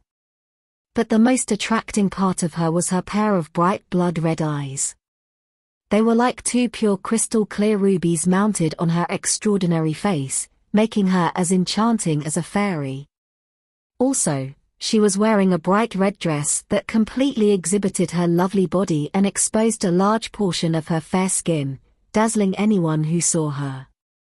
In this gloomy swamp tower, the majority of the apprentice adepts wore unified grey apprentice robes and black cloaks, causing dark tones to become the main theme of this place. By bumping into a young girl with such a splendid and glaring bright appearance, these guys immediately stunned, immediately becoming tongue-tied at her charming beauty. Not only that, but after witnessing the magnificent beauty of the girl in front of them, an inexplicable lust began to surge the lower half of the 3 men, burning violently and bringing their more carnal hunger to life. Anxurus proved why he had been specifically chosen by the great master adept himself, as his self-control was far stronger than the other 2 men. While Ellen and Fenrir were seized by a sudden lust and showing horny faces, being ready to surrender their souls to this girl, Anxurus was able to pull himself out from this charm instantly. "Who are you? Quickly tell me your name, or else." Anxurus's expression was changing rapidly. He took 2 steps back and hastily placed both hands in his waist pockets. Although the tower was a big place, all the apprentice adepts were pretty familiar with each other. After all, there was only about 40 to 50 people here, and they had all been living together for years, so it would be quite strange for them not to know each other. Even someone like Green, who was known for being unsociable and eccentric, had a couple of friends who he would communicate with, not to mention Anxurus, who was the apprentice leader that had to liaise with every apprentice each week. It would be modest to say that, with both eyes closed, Anxurus could list out all the basic living situation and status of every single apprentice adept, from level 1 to level 3, of the Adept Tower. But wait, she did come out from Mary's room. Mary, a girl who came from a remote province. The largest impression she had made on Anxurus was very stubborn. But if judging by her looks, Mary, who came from a family of nobles, was, in fact, a rare beauty amongst all the female apprentice adepts. Too bad she was ignorant of her status in the tower, as she simply ignored the countless invitations Anxurus sent, requesting her to join him in his bed on nights when he was lonely. Therefore, during an occasion when Adept Anderson urgently needed a subject to experiment on, and thus had turned to Anxurus for an apprentice adept, he had passionately recommended Mary for the position. Could it be? Thoughts were flashing through Anxurus's mind, and he quickly thought of that stubborn little beauty, who was cowardly and weak in any situation that mattered, yet had stood him up countless times. When comparing that girl to the vibrantly dressed girl who had an imposing manner in front of him, his jaw dropped and he let out a shocked cry. You're Mary." As if hearing the name, Mary, caused the girl in the red dress to feel pain, her sweet and charming face suddenly twisted ferociously, causing her small cherry mouth to seem to tear open from the corners of her lips to her ears, turning her once small mouth into a gaping maw which stretched from ear to ear. With a sudden movement, the girl leaped forward, quickly biting down on Anxurus's bare neck. With a single bite, nearly half of Anxurus's neck was removed, exposing his bloody flesh and broken trachea. His blood instantly shot out, like a water fountain, and soon the floor, the wall, and the body of the girl were all stained with blood. Anxurus fell back and slammed up against the cold hard wall behind him. He slowly sliding down the wall and ended up sitting on the floor, trembling non-stop. Meanwhile, he pulled a magical item, which was shaped like a scorpion, out from his waist pocket, and triggered it, causing it to shoot out a flaming red beam toward the girl in red dress. The beam went straight through her chest. This flaming beam was a very powerful fire magic, so the intense heat of the beam instantly burned an egg-sized hole through the girl's body. The scorching beam didn't stop after passing through her body, and it even left a hole on the corridor wall behind her.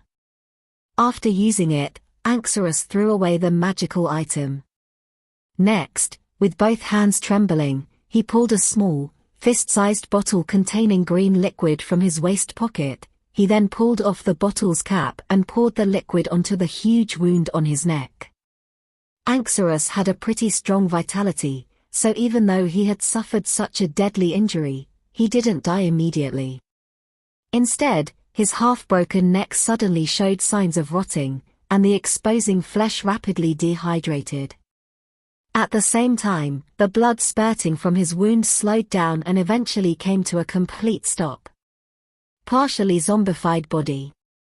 After learning about organic structures, anatomy, and necromancy, an apprentice adept would be able to use magic and implant a thing called a zombie sac within his body. With that, once the apprentice suffered a severe injury, the zombie sac would be triggered and make part of his body zombified, preventing him from dying due to the injury. But it was just a temporary measure. Once the instant threat of death had passed, a new threat approached, as he would now have to find a way to get rid of the violent negative energy in his body. But when faced with the choice of life and death, most apprentice adepts choose to save their lives, not matter the cost. As for the dangerous negative energy, that was something they could worry about at a later date. However, in next second a shadow was cast over his body. With one hand caressing his nearly broken neck and the other holding a small bottle up above his gaping wound, Anxurus was unable to do anything in response except turn his head to see what was happened, and what he saw was the girl in the red dress's huge bloody mouth full of sharp teeth.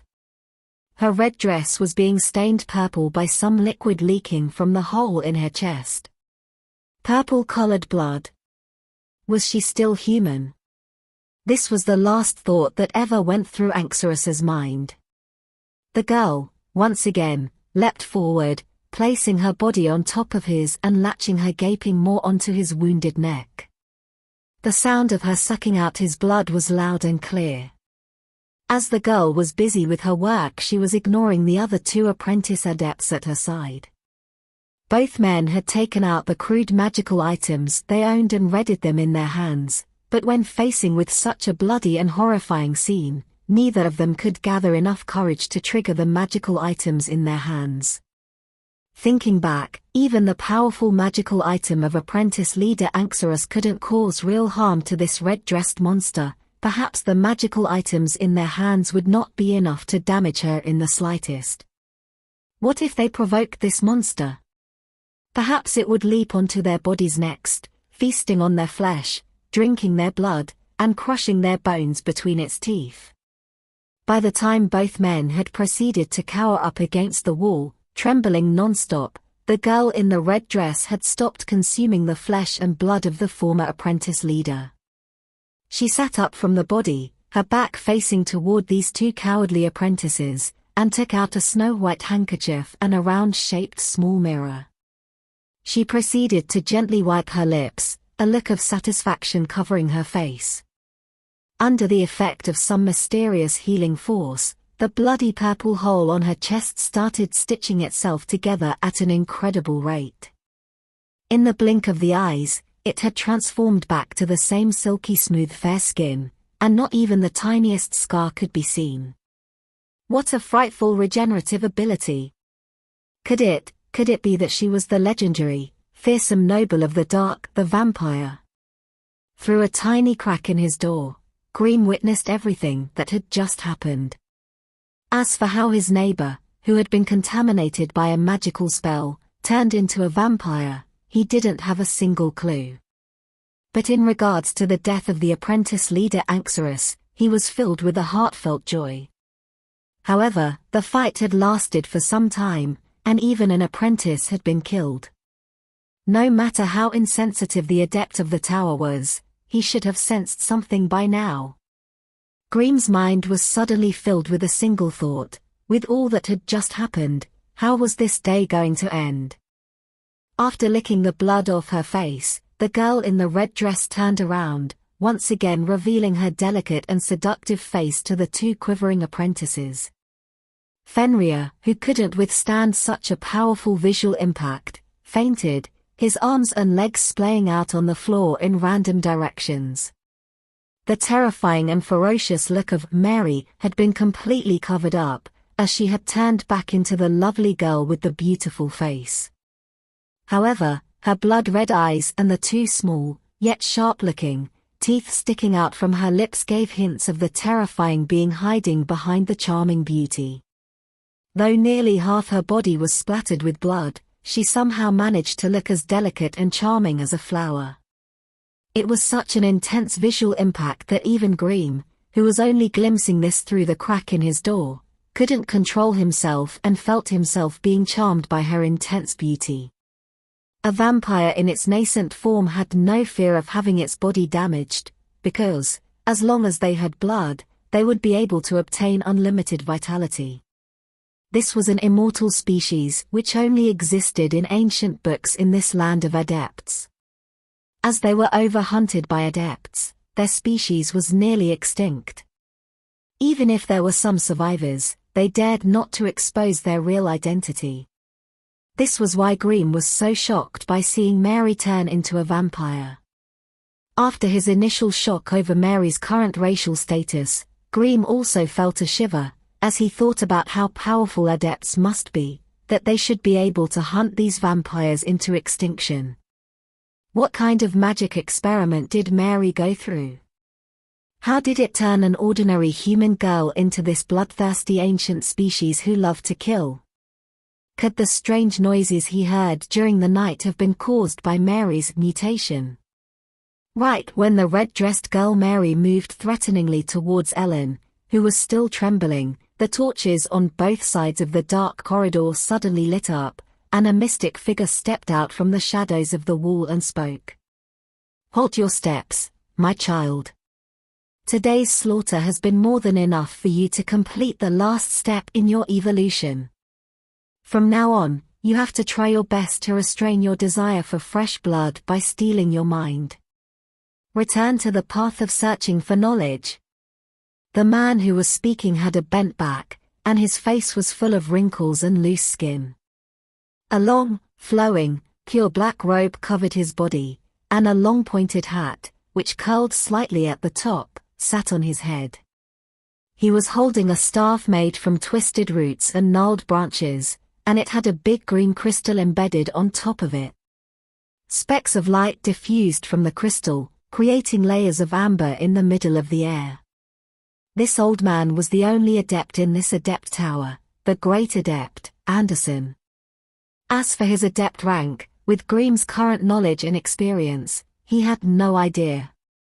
Although he had known that today's events would alert the master of the adept tower, which is why Grimm had disabled his elemental vision beforehand, but when Adept Anderson suddenly appeared in the hallway, the strong magical energy radiating from his body still caused Grimm's eyes to sting and tear up. Grimm quickly, yet gently, shut his door as tightly as possible, hiding quietly in his room. He didn't have the courage to peek at what was happening outside. If he saw some secret that Adept Anderson didn't want anybody to know about, his pathetic life would quickly end. All the real adepts, that Grimm knew about, were cruel and vicious men, who weren't fazed in the slightest when it came to killing someone, and who carried out all sorts of dangerous and evil magical experiments on living human and creatures as if it was nothing. No matter how careful he was, there was no way he could hide from Adept Anderson's spiritual senses. However, by behaving in this way, he was showing that he wasn't trying to watch, and wasn't involving himself in any of the Adepts' business. At least if he left before anything really happened, he would be safe. Meanwhile, on the other side of the wall, a nasty confrontation was ongoing. Mary had, once again, turned into a ferocious and frightening vampire. Her blood-red eyes were flashing like a wild beast's, and her nails had started to grow crazily, eventually becoming sharp claws with glinting tips. Clearly, the vampire Mary had a bestial nature. Her body was up against the wall. Like a gecko, she was climbing around on the vertical wall at an incredibly high speed. She started rushing toward the master of the tower, Adept Anderson. Running along the wall at high speeds, when she got close enough to the adept, Mary kicked off the wall with her powerful legs, catapulting her lithe body toward the adept at a blazing fast speed. While her body was flying through the air, Mary stretched her claws forward, reaching out to grab at the adept's heart. When faced with this aggressive vampire in her nascent form, all Adept Anderson did was grin his evil smile. There wasn't the slightest sign of panic or worry on his face. He shook the staff in his hand, and a small tornado appeared in Mary's path. Even though it is just a homunculus, the bloodthirsty nature actually surpassed the consciousness of the host. What a pity. Mary's body weight was rather light after being modified, so her attacks were focused on speed and agility. Too bad that, in the eyes of an adept, her innate abilities, though beyond that of normal humans, were not enough to cause him even the slightest bit of worry. Therefore, when Mary slammed into the tornado, she was immediately caught tightly in it, and was unable to escape. A second later, as the suction force of the tornado became stronger, Mary let out a cry of shock, as her body was being spun about, making her ridiculously dizzy. Under the control of Adept Anderson, the tornado twisted, and Mary was thrown out from it, forcefully slamming into a nearby stone wall. Although it did not seem like Anderson had put much effort into it, but the impact was enough to take Mary out of the fight. Grimm could even hear the sound of bones cracking through the wooden door. A newborn vampire who has lost her mind. Why would I keep you? Go to hell. Adept Anderson smiled hideously, then he raised his skinny and wizened right arm, unleashing a pale white flame, filled with the aura of death, which floated above his palm. Then he flipped his palm and pressed down onto the struggling and groaning girl's forehead. Perhaps it was because she sensed that her death was near, but this vampire, who were known for having extraordinary senses when it came to detecting danger, finally stopped struggling about like a beast. Mary suddenly let out a grating scream, moving her body backward desperately. A deep fear could be seen in her eyes as she looked at the flame. Those same eyes had shifted from a crimson red to a deep green color. Master Anderson stopped pressing his arm down. The deathly fireball was still burning quietly, but the cracking sound of a normal fire burning couldn't be heard. The reflection of the pale dancing white flame made Mary's pale face look even whiter, as if there was a thick layer of powder applied to it. Oh. So the fear of death can make you regain consciousness. This is a phenomenon that I have never seen before. I think there is value in researching this. Adept Anderson spoke to himself under his breath. He waved his palm and killed off the flame. After that, he snapped his fingers, creating dozens of small air vortexes around Mary's neck, limbs, and all her joints, firmly chaining her up. Then he turned around and glanced at Anxorus's corpse. Because of Mary's blood-crazy feeding, all the blood in the body had been sucked out. Therefore, Anxorus's corpse had taken on a very grim visage. What had been healthy-looking skin minutes ago had become wizened and saggy, making his corpse look similar to that of a mummy who had been buried underground for dozens of years. The original apprentice leader is dead. I'll have you replace him. Remember to properly manage all my apprentices. With a frown on his face, Adept Anderson simply pointed his finger at Ellen, who was barely able to stand by supporting his weight against the stone walls, and gave out his order in an indifferent tone. After he finished saying that, the torches on the corridor's walls suddenly dimmed. When they resumed their original brightness, the Master Adept and Mary had disappeared from the corridor. After witnessing a bloody feast and barely escaping with his life, Ellen was unexpectedly promoted to apprentice leader. His body was still trembling violently, and his pants were wet, but his face was filled with a mixture of shock and excitement. Suddenly he thought of something. With staggered steps, he leaped onto Anxorus's corpse and began to crazily search through the contents of the dead man's pockets. Since he had become the new apprentice leader, the magical talisman which represented the status of apprentice leader now belonged to him. He had to find it as soon as possible. Waist pocket, inner pocket, neck guard, leather boot. He performed a thorough search through all the places that could hide things on Anxorus's body. The corpse, which he had formerly looked on with fear and distaste, had now become his treasure chest, filling him with great delight. Finally, he found the magical talisman on the dreadful-looking broken neck of the corpse. Holding it high up, he laughed loudly and merrily, obviously having no idea how insane was his behavior looked in the eyes of others. Fenrir, who had fainted on the floor, moved his body, struggling long and hard to stand up. As he gazed at Ellen, he was filled with a murderous intention due to the jealousy he felt. As a matter of fact, he had awakened long before, but, as he couldn't predict what would happen, he had remained lying on the ground, pretending he was still unconscious. Who would have thought that his fear would actually make him miss an opportunity to become the next apprentice leader, which was quite a prestigious status to him. At this moment, he wished he could strip Ellen's flesh from his bones. Why didn't that vampire kill him? Fenrir roared furiously in his mind. But on the surface, he had covered up the feeling of loss and fury, which was so prevalent in his mind. When he stood up from the floor, he had a flattering smile on his face. Apprentice leader Ellen, quickly get up. The floor is dirty. Let me clean up the mess for you. Fenrir's interruption immediately restored Ellen to reason. Ellen stood up swiftly and tidied up his appearance. While looking at the magical talisman in his hands, an arrogant smile covered his face. Read latest chapters at Wuxia World. Sight only. I'll leave everything here to you.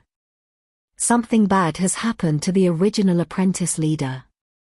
I need to inform everybody about this urgent news. I seem to remember that it is time to feed those giant alligators outside. The last part of the sentence was said in a cruel and uncaring voice. Understood. I'll clean this mess up right away. Fenrir couldn't help but bend his head even lower. After enjoying the first tastes of his newfound power, Ellen couldn't hold himself back, and let out a loud laugh again. Then he quickly walked down the corridor and out of sight. He had looted everything left on Anxurus's body, but there might still be some good stuff left in Anxurus's room. Therefore, after leaving the mess to Fenrir, he impatiently sprinted toward the end of the corridor. It took a few minutes for the sound of his malicious laughter to die away. At dinner, all the apprentice adepts learned that they had gotten a new apprentice leader. In regards to this change, most of the apprentices showed no reactions, and not a single person even asked what had happened to Anxurus.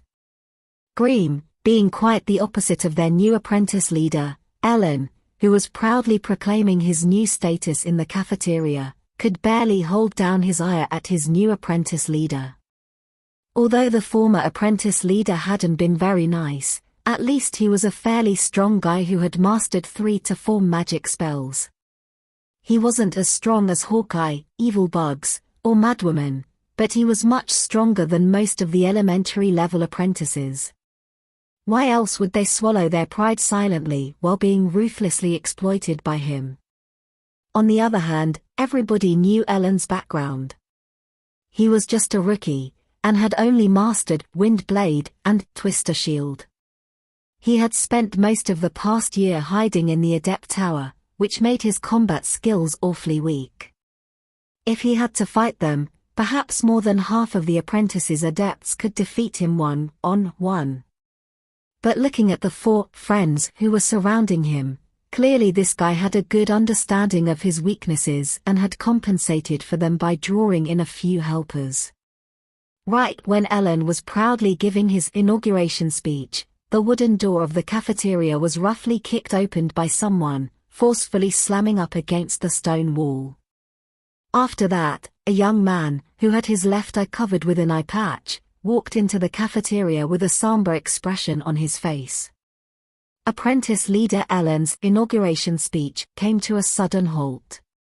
At the same time, whispers of Hawkeye could be heard from all corners of the cafeteria.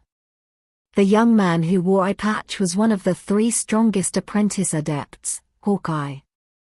As they were the strongest, each of them had a group of subordinates who always gathered around them. Therefore, the 3 of them never came to dine in this cafeteria, as all their meal were brought directly to their rooms by their subordinates. That's the reason why all apprentices felt surprised when Hawkeye suddenly visited the cafeteria. Of course, Hawkeye didn't come here for a meal, but to look for someone. Hawkeye swept the entire canteen with his single eye, and every single apprentice lowered their heads, rather than meeting his gaze. It was impossible to do anything else, as a powerful energy seemed to travel out from his eye, suppressing anyone who dared to meet his eyes. See Hawkeye begin to walk towards him, Grimm felt his heart stop. He immediately lowered his head even more. Unfortunately for him, Hawkeye's legs came to a stop right in front of him. "Are you Grimm? Come with me." Hawkeye didn't say very much, but what little he did say was impossible to ignore. After saying that, he turned around and left, not caring the slightest about anyone else's reactions. A wry smile appeared on Grimm's face. He pushed his meal tray away, stood up, and followed behind Hawkeye. Without turning his head, Grimm could feel the annoyed gaze of the new apprentice leader, Ellen, burning a hole in the back of his head. Grimm had a rough idea why this guy came for him. Therefore, when, after following Hawkeye through a few long dark corridors, he arrived at a certain wooden door, he was fairly sure he was right about what was going on. This was Madwoman's room. Waiting inside were the other 2 strongest apprentice adepts, Evil Bugs and Madwoman. It was a stone room, nearly as simple as Grimm's room, and it was furnished to the same level as Grimm's room was. There was a solid wooden bed, a writing table, and a chair, nothing else. Well, there was one more thing. In one corner of the room, there was a human-shaped practicing target made entirely of metal. From the crisscrossing scars and markings on it, perhaps it was the most frequently used piece of furniture in this room. Also, Madwoman's iconic steel greatsword was hanging from the wall on the other side of the room. Hawkeye, evil bugs, and Madwoman didn't have a harmonious relationship most of the time, but when something related to their personal interests happened, this small group could still work together to further all their interests. As this was Madwoman's room, clearly she was the only one who would take charge here. When Grimm, who felt he was in an awkward situation, stopped right in the middle of the room. The person who attracted most of his attention was Madwoman, who had a muscular body, which looked like that of a barbarian's. She was standing with her arm folded at her chest. Madwoman didn't wear a soft and baggy cloth robe, like most apprentices, but wore a simple leather jacket and pants. The leather jacket was straining and looked like it was going to burst as her bulging muscles pushed against it. Her muscles looked like chunks of steel and made Grimm feel a bit envious. To be honest, no matter how much Grimm searched in his memory, he swore that he had never seen a woman with such a muscular body before. "I heard that you saw what happened this afternoon. Tell me everything you know. If anything you say is of value, we will reward you considerably." Madwoman's voice was like her body, strong and powerful. In regards to what Madwoman said, Evil Bugs, whose entire body was covered with a thick cloak, made a movement as if he was nodding his head, while Hawkeye, who had brought Grimm here, didn't do or say anything. Half an hour later, Grimm returned to his own room. After he shut the door, he impatiently pressed his back against the cold, iron-framed, wooden door, saying nothing aloud, but speaking in his mind. "Was there any result from your probe just now? Quickly, show me all the data." *beep*, probing of living organisms completed. The results are listed below. Following that, streams of information started flowing into his brain. It took a moment, but information on the strongest 3 apprentice adepts started taking shape. Since the biological assistance chip had activated, it had been lacking much in reference to information on adepts, as it had no data for comparison. Therefore, the organizing and categorization of adepts had not progressed at all. In Grimm's brain, there was a huge amount of information on magical spells, magical items, and conceptual descriptions of each, but he just hadn't had the chance to witness and observe any actual magical phenomenon. As a result, the chip was unable to derive information on the more magical things in his surroundings based on its current memory. It was such an unfortunate situation. But, today, through close observation of the 3 strongest apprentice adepts, no doubt Grimm had obtained a lot of precious data. This would, no doubt, be of great benefit in defining his future development path. Of course, if he could personally experience the abilities of an official adept, it would result in him getting much better data. Unfortunately, he feared that his chip's scanning feature would be noticed if he targeted an official adept. Therefore, Grimm could only use his passive sensing ability, which was the mode he had put the chip in when Adept Anderson had suddenly appeared yesterday. As for today, when the 3 strongest apprentice adepts were standing in front of him, he felt it was safe to scan them, and they did not have very strongest spirit energy manipulation abilities, so they were leaking a lot of energy, which the chip could scan and analyze. That's why Grimm could fearlessly put out his full sensing and sense all the leaking information. As the result, it had progressed in its calculation of the source of magic. These were absolutely amazing numbers. If they had not been within the realm of Grimm's expectations, perhaps he would have cried out loud. Hawkeye was, indeed, worthy of being called one of the 3 strongest apprentice adepts. With just these basic body stats, he could easily crush Grimm. In a matchup against Hawkeye, his strength was weaker, his speed was slower, and his body was not as tough. Even if both of them only mastered one spell, Hawkeye would still have thousands of methods to kill Grimm. Not to mention, this guy was far more powerful when using magic spells. But Hawkeye's spirit attribute was the one gave that Grimm the most surprise. Having a spirit of 18 meant that he had incredibly strong spiritual senses. He would be able to sense the slightest heartbeat within a 50-meter radius. With such a strong sensing ability, the difficulty of launching a sneak attack on him would be immense. However, the chip put a question mark in the race field. It looked like there were some inhuman elements to be found in the energy he put off. Maybe this had something to do with the implanted eye. Compared to Hawkeye, it seemed Evil Bugs was better at concealing his energy, as even the chip couldn't obtain his attributes at such a close range. But from his powerful spirit of 19, which clearly couldn't be hidden, it could be seen that, between the two, he was the one who was the closest to becoming an official adept. But looked like he had modified his body to a very high degree of modification, as it had reached a level where even the chip couldn't determine his race.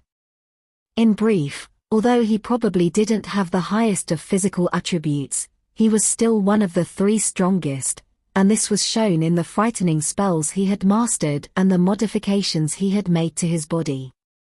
Looking at Madwoman's attributes, a sense of powerlessness came from the bottom of Grimm's heart. 15 strength, 16 physique, was she still a fucking human? Perhaps, with attributes like these, she was no different than some of the demon beasts in the swamp. When comparing the strength of 2 fighters, if there was a difference in strength of 5, the weaker party would be easily knocked flying. If the difference was 10, the weaker party would experience broken bones and smashed flesh every time they got hit. The difference in strength between Grimm and Madwoman was a shocking 11 points. This was ridiculous. Even if both of them fought barehanded, Grimm would be as fragile as glass in front of her. Not to mention that if she struck him in the face, he would likely have his skull crushed in. Naturally, all kinds of fighting scenes appeared in Grimm's mind, but in every scene, he would end up severely beaten or dead. As for that 16 in physique, it simply placed a huge gap between them. Even if Madwoman just stood there without moving and let Grimm attack her with burning hand for a couple of minutes, it still might not be enough to kill her.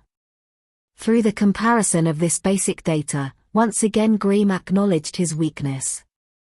With just his own personal effort, and under the magnifying effect of his innate attributes, the gap between himself and these guys, who were extraordinarily talented, would just become bigger and bigger.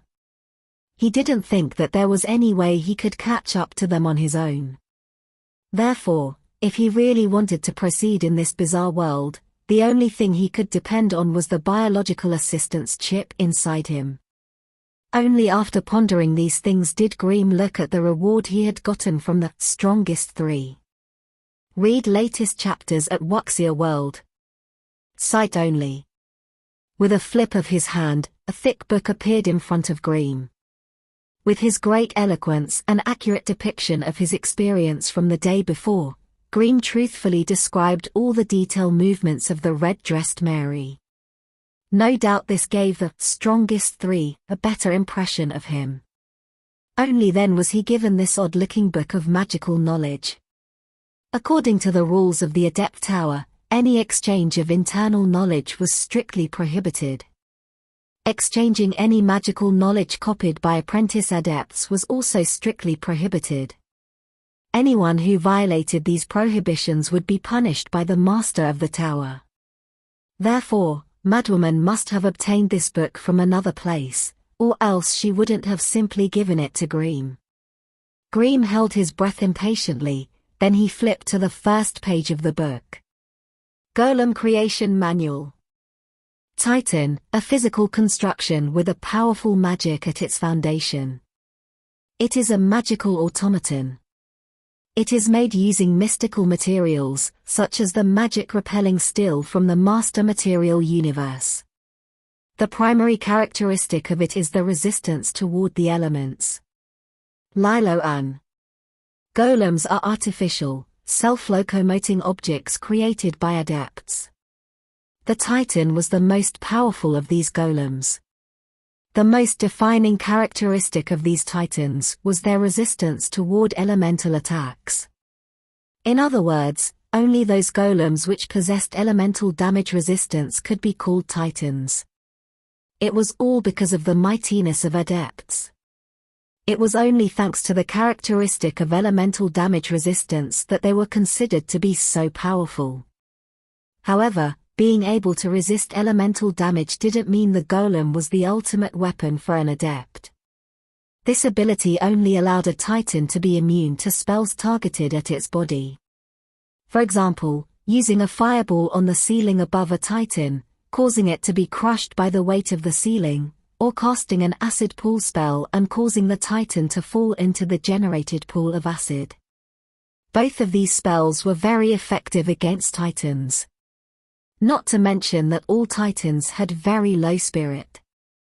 They could only follow simple commands, which was their biggest weakness when facing intelligent life forms.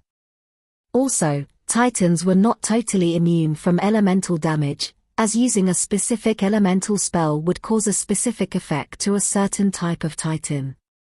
By properly understanding their weaknesses, it was rather simple to fight against a Titan. So golems were mechanical living organisms who possessed powerful strength and were created with magic. The most significant difference between them and other golem was their strength, making them seem full of vitality. Golems gained their magical life from an elemental soul, which was usually of the earth element. The process of creating a golem was taking a soul and tying it onto a man-made body. It would then merge with this specially prepared vessel, and obey the will of its creator. Golems didn't have their own minds, and they wouldn't do any other things unless their creator specifically gave them the command. They would follow simple and precise commands, and couldn't accept complicated strategies or tactics. The creator could only command a golem within a 60-meter radius, and he had to be able to see or hear the golem. If no new command was given, the golem would usually give their all in carrying out the last command given to them. Of course, they would fight back if somebody attacked them. If the creator was not going to be near the golem, he could preemptively give the golem a simple command to guide its movement, or could make the golem follow another person's commands. But as the creator of the golem, he could always make the golem only follow his command, revoking another person's control rights at any time. Somehow, once he started reading the book, Grimm was instantly caught up in the content of it, hardly able to tear himself away from it, and, thus, he finished it in one go. Golems were a really good thing. Putting aside those advanced steel golems, even the lowest level clay golem could challenge an advanced apprentice adept. In other words, only a group that worked well together, and all were at the advanced level of a combat profession, would have the possibility of defeating a clay golem. As guards for adepts, Titans, and other golems, were so much more dependable than human guards, as they were absolutely loyal. On the downside, the cost of a Titan, or any other golem, left Grimm speechless. Take the lowest level clay golem as an example. A clay golem, without any additional magical equipment, weighed 600 pounds, was 8 feet tall when standing straight, and was entirely made from soft clay. This type of clay golem wouldn't take any damage from sharp weapons, but some heavy weapons could cause physical damage to them. The base cost for this type of clay golem was 21,000 gold coins. As for the stone golem, which was one level higher than the clay golem, their basic cost was 55,000 gold coins. And the even higher leveled iron golem was a shocking 80,000 gold coins. This was the base cost before taking in the effects of supply and demand of the market into consideration. If it was during a period of war, these golems, which were extremely suitable for use on the battlefield, would have their prices doubled and people would still easily pay for them. As long as a small lord purchased 3 to 5 clay golems and placed them into his own army, he would be able to gain a huge advantage when fighting with other nearby lords. Therefore, if he was able to become a golem creator, money would no longer be an issue for Grimm. Unfortunately, not only did it take a huge amount of unique materials to create a golem, but it also required an extraordinary wondrous item crafting skill and the ability to create soul vessels. If Grimm's innate elemental affinity was the dark element, maybe he could extract souls from some human-like creatures. Then he would be able to easily create soul vessels, which could give a golem basic intelligence. However, his elementary affinity was the fire element, and that killed off any possibility of making a golem anytime soon. What Grimm could do now was ask the chip to store all the content on this golem creation manual temporarily, so he could do more research in the future. After considering all these things, he began to research the new functions of the chip. Following the slow chanting of a magical incantation, Grimm, who had stretched out his right arm, suddenly had a glowing magical flame ignite in his hand, covering his entire palm and part of his arm. As he was staring at the flame burning calmly on his hand, the mechanical voice of the chip resounded in his brain. Beep a complete spirit energy model has been detected. Please confirm if the host wants to solidify it. Warning, the solidification will reduce spirit by 2 and profession experience by 50. The same message had appeared once when he was inspecting the outside of the tower. But, as he was at a dangerous place at that time, Grimm hadn't dared to test it, and, hence, he had chosen to ignore it. But today, he decided to check out what this solidification was all about. Confirm. Beep solidification task commencing now, expected completion time, 12 hours, 27 minutes and 13 seconds. Grimm's mind trembled as with the chip began the solidification task. He clearly felt part of his spirit had disappeared. After a self-inspection, he found his profession experience had dropped from 614,000 to 564,000. His 614 profession experience was the result of Grimm's past 6 years of effort, including constant meditation, countless failures while practicing spellcasting, countless hours under the dimmed candlelight copying those hard-to-understand books of magic, and those dangerous, but unavoidable, magical experiments. Frankly speaking, in the past, Grimm had, indeed, been pretty useless. He had become an apprentice adept 6 years ago but had only accumulated half of the profession experience required to become an intermediate apprentice, and he had only mastered one spell, Burning Hand. As for the second magic spell he was currently learning, Fire Arrow, he had only just begun gathering the preliminary knowledge for it, and thus was still far away from a successfully casting of that spell. After analyzing this data, he realized that, among all the apprentices in the tower, the innate attribute of his body was considered low grade. No wonder he hadn't become an intermediate apprentice in these 6 years. But that was the Grimm of the past. Now, with the support of the chip, he had gained a fresh start and would soon be able to solve all the difficulties in front of him. The task of solidifying the spirit model for the Burning Hand was occupying most of Grimm's mental capacity, which made him feel mentally exhausted. In this situation, it was no longer suitable for him to carry on with any spell practice or reading that would consume his spirit. Therefore, Grimm simply lay down on his bed and began to meditate. Following the start of his meditation, Grimm gradually calmed down. His breath became longer and more regular, and his entire spiritual consciousness was completely indulged in extending from his body. The once noiseless room became emptier and quieter, as if everything around him had suddenly become muted. The feeling of his body became indistinct, and he felt like he was sinking into a gigantic piece of cotton candy. It felt like everything his body was being pulled apart. Finally, his spiritual conscious broke through the boundary of his body and went into a bizarre world. This was a world full of lights. Mystical specks, of a variety of colors, were dancing in the air, completely filling every inch of space he could sense. Perhaps the intrusion of his spiritual conscious alerted these illuminating specks, who seemed to dance around irregularly and unconsciously. Suddenly this bizarre world shifted and became a little bit of different. Grimm's spiritual conscious started to swim aimlessly in this world full of bright specks of light. Wherever he went, it seemed like each different speck had its own independent conscious, as they each acted in different ways.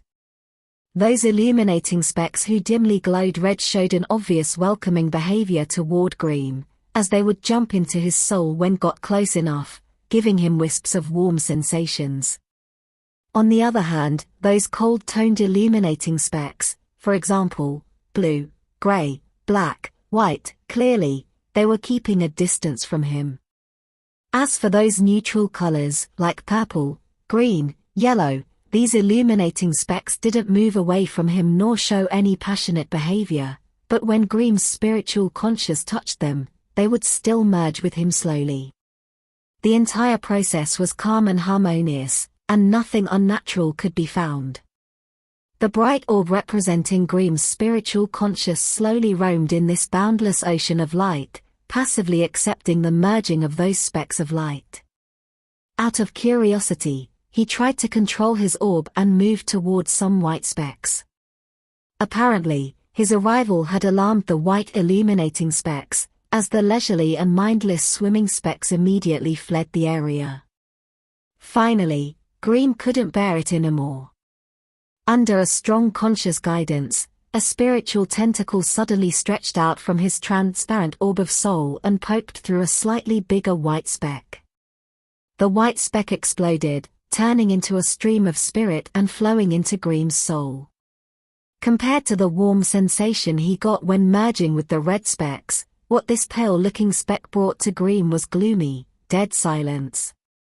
The feeling was like when someone woke up at midnight and suddenly drank a glass of cold water. It just made his body shiver. Aside from the shivering sensation, Grimm's spiritual conscious felt a shock and a corrosive pain. It seemed that, while it would bring his spirit some advantages, merging with the white specks would also damage him.